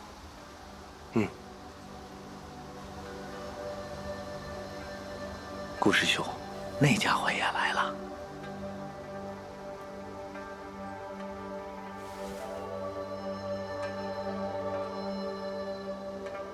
我还以为他会取到剑参加这次成剑大会，看来还是不行。大师兄，大师兄，青儿和10岁都没问题吧？师兄放心，一切都已安排妥当。好。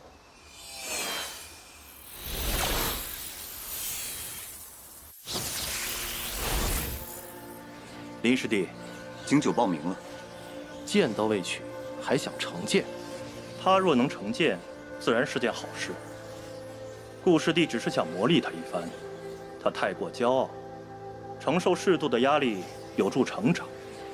我对他一直抱有很大的希望。是吗？我可没看出来。那是因为你从来没有看懂你教的这名学生。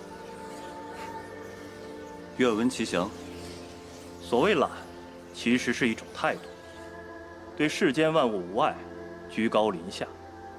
这种极致的骄傲，对我青山宗，对天下苍生没有任何意义。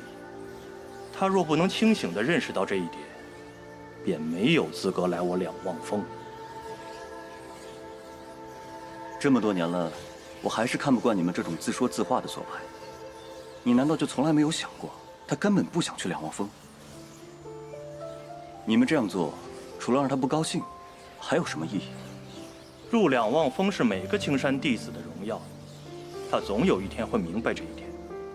师弟，你若不是不甘败在我的剑下，现在不也应该站在我的身旁？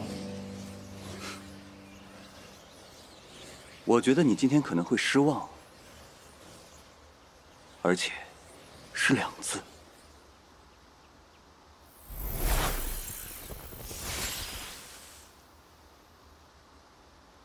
青山宗成剑大会现在开始。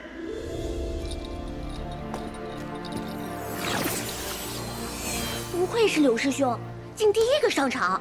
柳师兄，他就是那个天生道种。没错，而且是10年里青山宗的第3个天生道种，万中无一的修道天才。普通宗派100年遇着1个便算不错，青山宗的运气真是令人妒忌啊！弟子柳10岁，前来成剑。试剑吧。弟子林银良前来成剑，柳师弟请指教。林师兄请。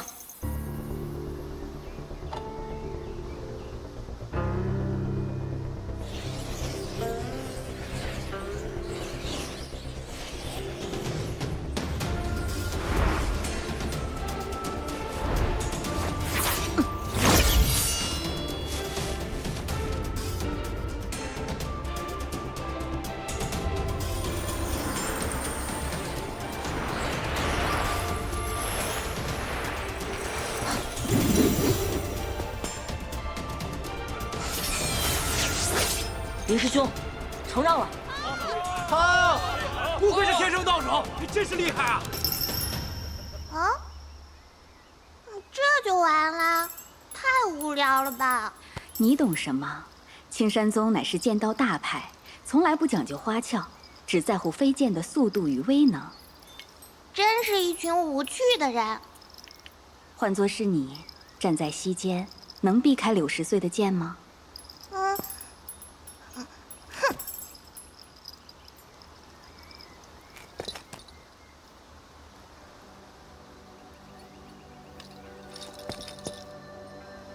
柳10岁，你可愿随白如镜长老学剑？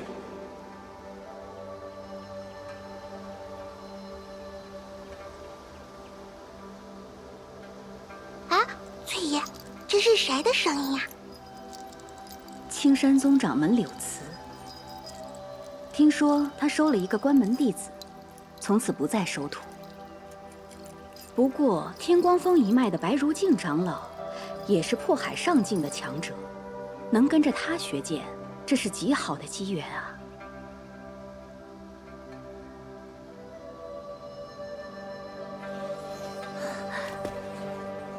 弟子愿意。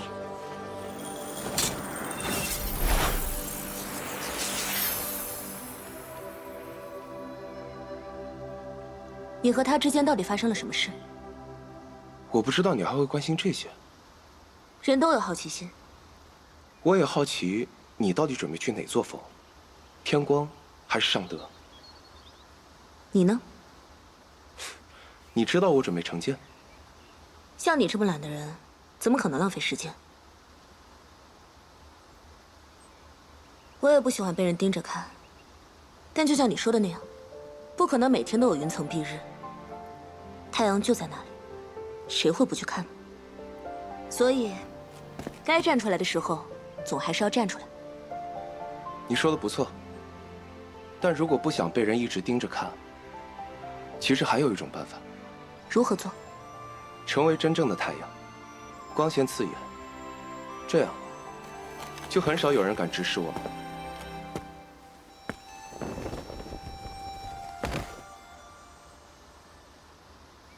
你要做什么？成剑啊！嗯，这……擦！哦，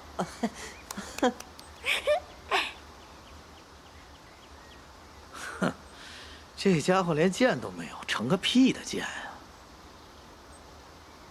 你的剑呢？青山弟子除非剑完大成，入无章境，才能将剑收入体内。你一个洗剑弟子，难道已经到了无章境？稍等，剑呢？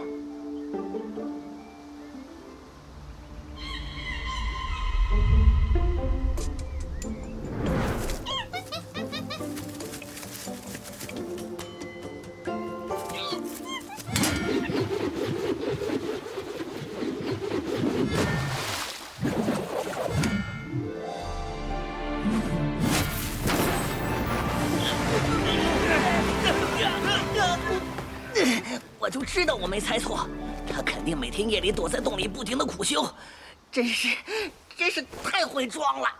你这样随意对待长辈的遗剑，未免有些不够尊敬。这是我的剑，让顾青上。啊！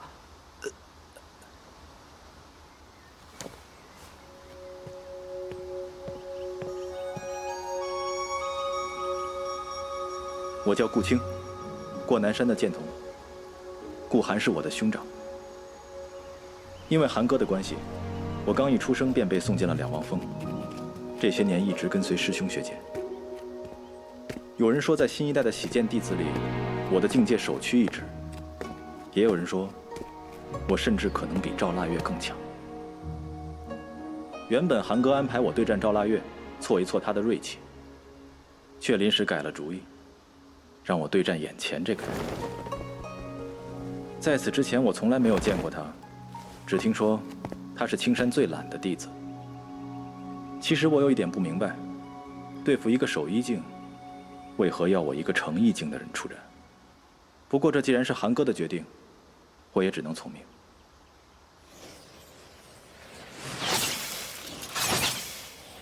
请。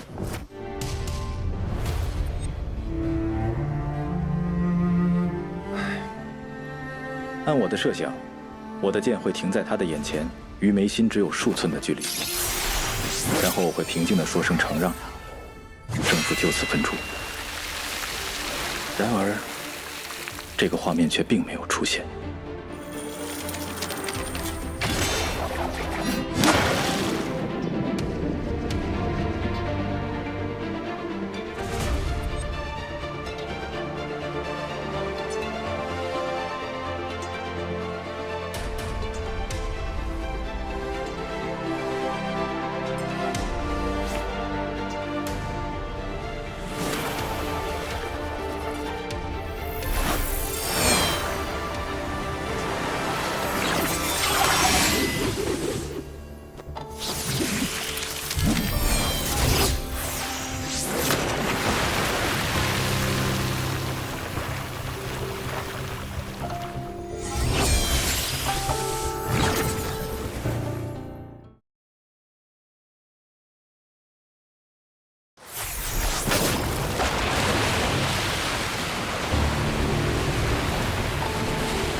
定是凑巧。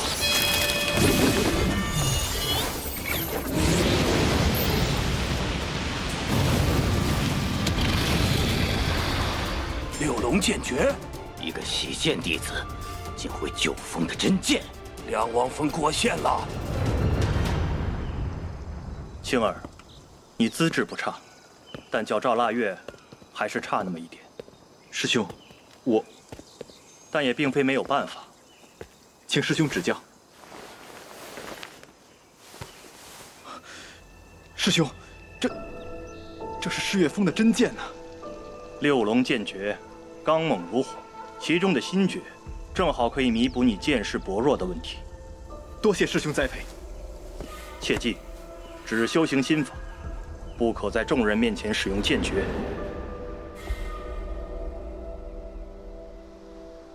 这小子怎么会使出我世月峰的剑法？这下尚德峰可有的说了。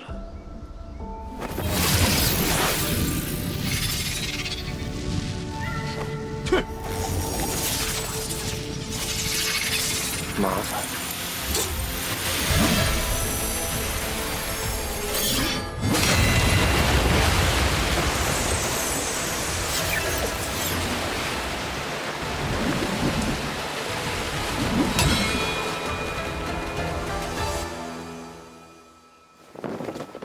转身。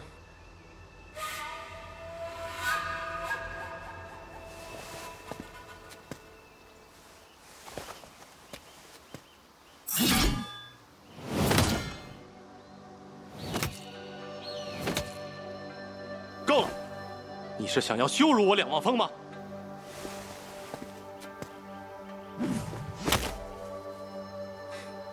承让。你是怎么做到的？你的剑不够快，所以我能看清楚，而我的剑比较快。还有吗？没了。就这么简单？剑本来就是最简单的东西，它不是别的任何事物，就是剑而已。飞在天上是剑，握在手里也是剑，懂了吗？这是我听过最简洁、最准确，也是最深刻的剑道理论。我突然意识到，此人悟性之高，绝非常人可比。受教了。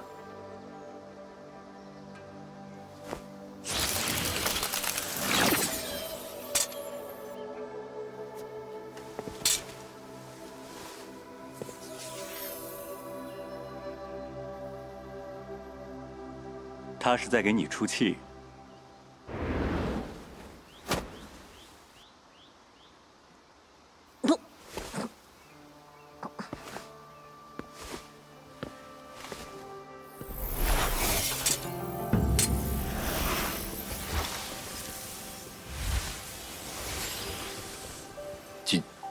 景九，你可愿意随我学剑？景九，你可愿来我西来峰成剑？哎，我以碧湖峰峰主的身份承诺你，只要你肯来无峰，无峰上下必将全力助你修行。云行峰苍美剑法，才与这少年最为相合。你们争什么仇？我说你们云行峰的是不是过分了？就是，我们先看上他。你们是想死吗？你们碧湖峰剑法根本就不是一腿。你们以前不都觉得这个小家伙是废物吗？啊？怎么现在都变了？你们也好意思和我抢？啊？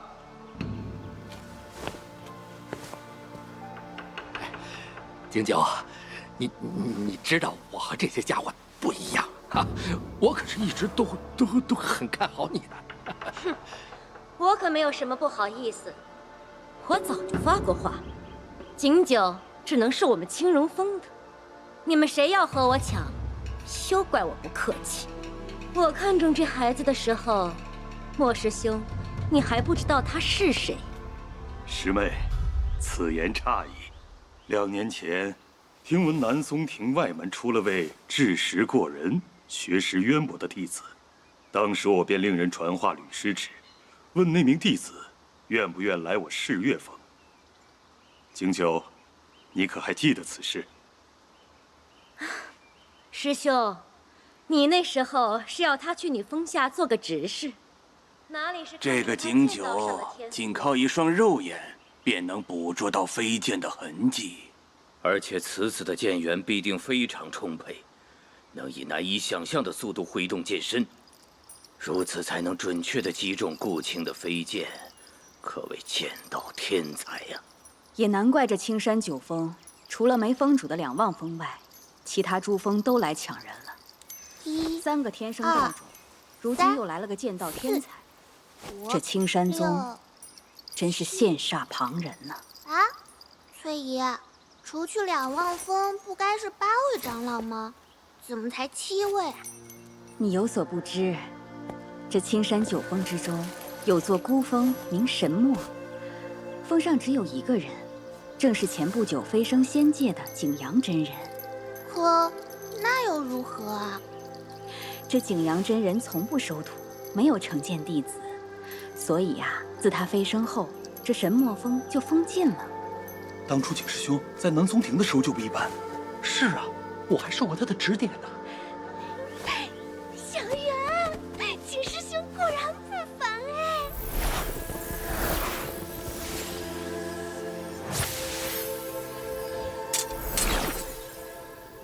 景九，你选哪座峰？我虚大，我十月峰别的没有，但要灵果可以说取之不竭。峰主那里还有好些东西，掌门都拿不到，这些都可以是你的。何不不，何不不！这个小人！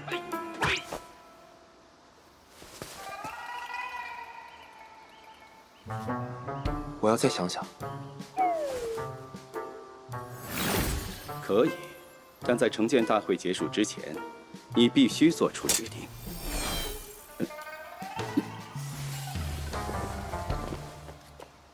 了不起，一般。你的剑道天赋能排进我所见过的人里前3。我觉得自己的剑道天赋冠绝青山。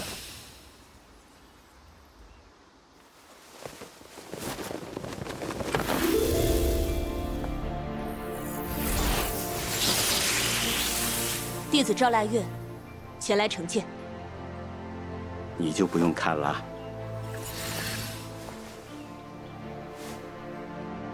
诸位，开始吧。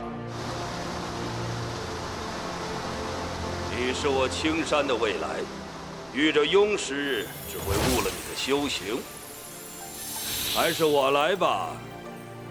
多年没有收徒，甚至很少参加成剑大会的上德峰峰主袁奇经居然来了，而且决定亲自传剑。袁奇经可是青山剑律，他要亲自收徒，还有谁能与他相争啊？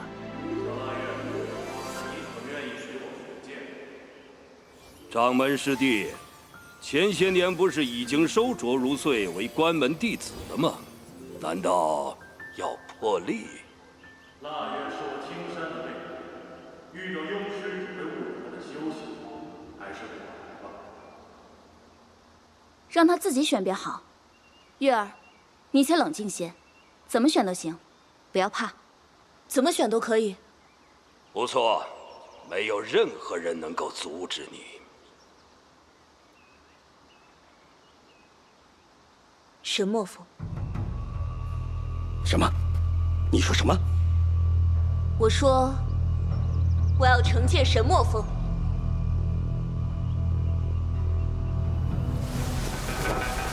你可知道，数百年来，神墨峰一直没有参加过成剑大会。知道，因为景阳师叔祖从不收徒。既然你知道，为何还要选第9峰？再过几年，第9峰自会新力传承。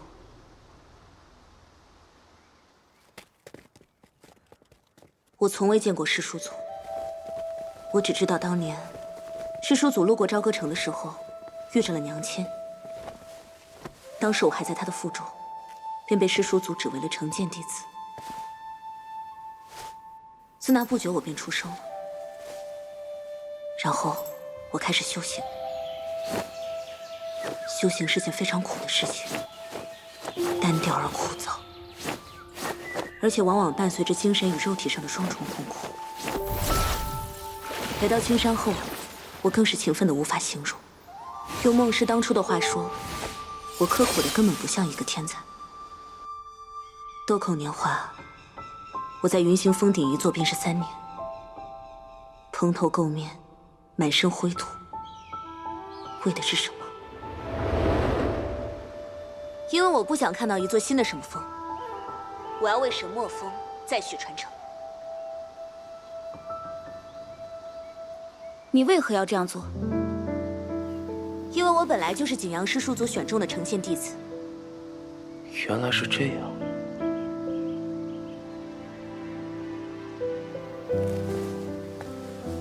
他已经飞升，你跟谁学剑？伏斯剑随他而去，你又能成什么剑？一青山就立，只要我能登上神墨峰，拿到伏斯剑，便算成剑成功。神墨峰自尽，除非青山大阵新开剑脉，方能打开道路。你要续神墨峰剑脉，青山大阵自然无法助你。登峰之路无比凶险，不要说你只是个诚意境的普通弟子，即便是你有野境的师叔们，也必是九死一生的下场。如此，你还是坚持？师叔祖的剑诀，名九死，有九死不悔之意。我既然要继承师叔祖的剑，又怎会怕死？好，好，好。原来你是小师叔选中的弟子，小小年纪便如此气魄。若你失败而侥幸未死，3年内只能在溪畔自修，明白吗？啊，3年，这也太苛刻了。嘘，小点声。也还好吧。这个惩罚看似普通，实际上非常重。这怎么说？无法接触到真正的玄妙剑诀，更无名师指点。就算赵腊月是天生道种，修行也会非常困难，至少和那些成剑成功的同门相比，会慢很多。再说，修行这种事情，一步慢，步步慢，如此沉重的后果，谁愿承受啊？那可否让赵师妹入两望峰？对呀，还有两望峰呢。不愧是大师兄。我觉得可以。翠姨，我听说在两望峰可以接触到青山珠峰的所有剑法，这么说，赵腊月的修行就不会有阻碍了。这过南山不愧是青山首徒，聪慧而又机智。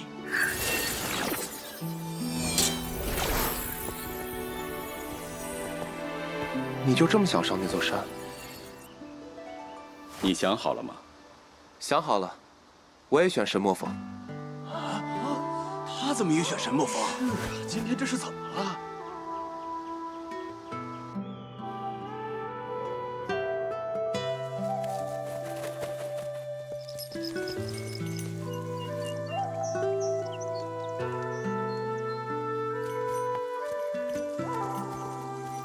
只要你们能够登上峰顶，找到伏斯剑，便会承认你们重续景阳真人的传承。师妹，有问题就退下来，莫要不舍。何必如此逞强？总之一切小心。多谢师兄先前说的那番话。不过就算失败，我应该也不会去两望峰。抱歉。其实，你真有可能会死。既然如此危险，你其实不用跟着我。哦，你想多了，我只是很好奇上面有什么。有人在前面开路，可以省些力气。那你要跟紧。哎，景九，注意安全啊！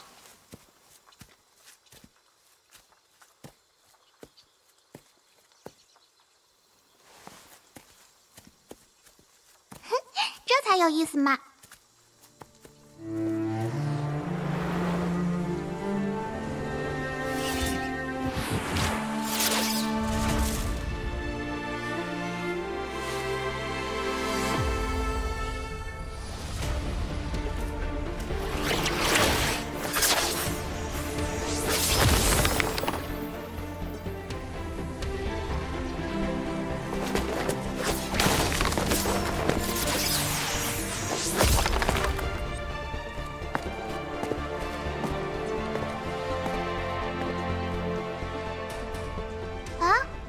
是怎么回事？怎么还把眼睛闭上了？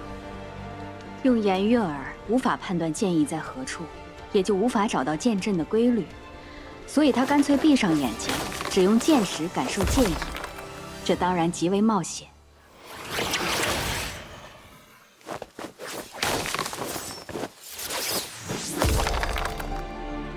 清酒这是跟腊月师姐学的动作啊，这样也行啊！投机取巧也是本事，景师弟真是无耻。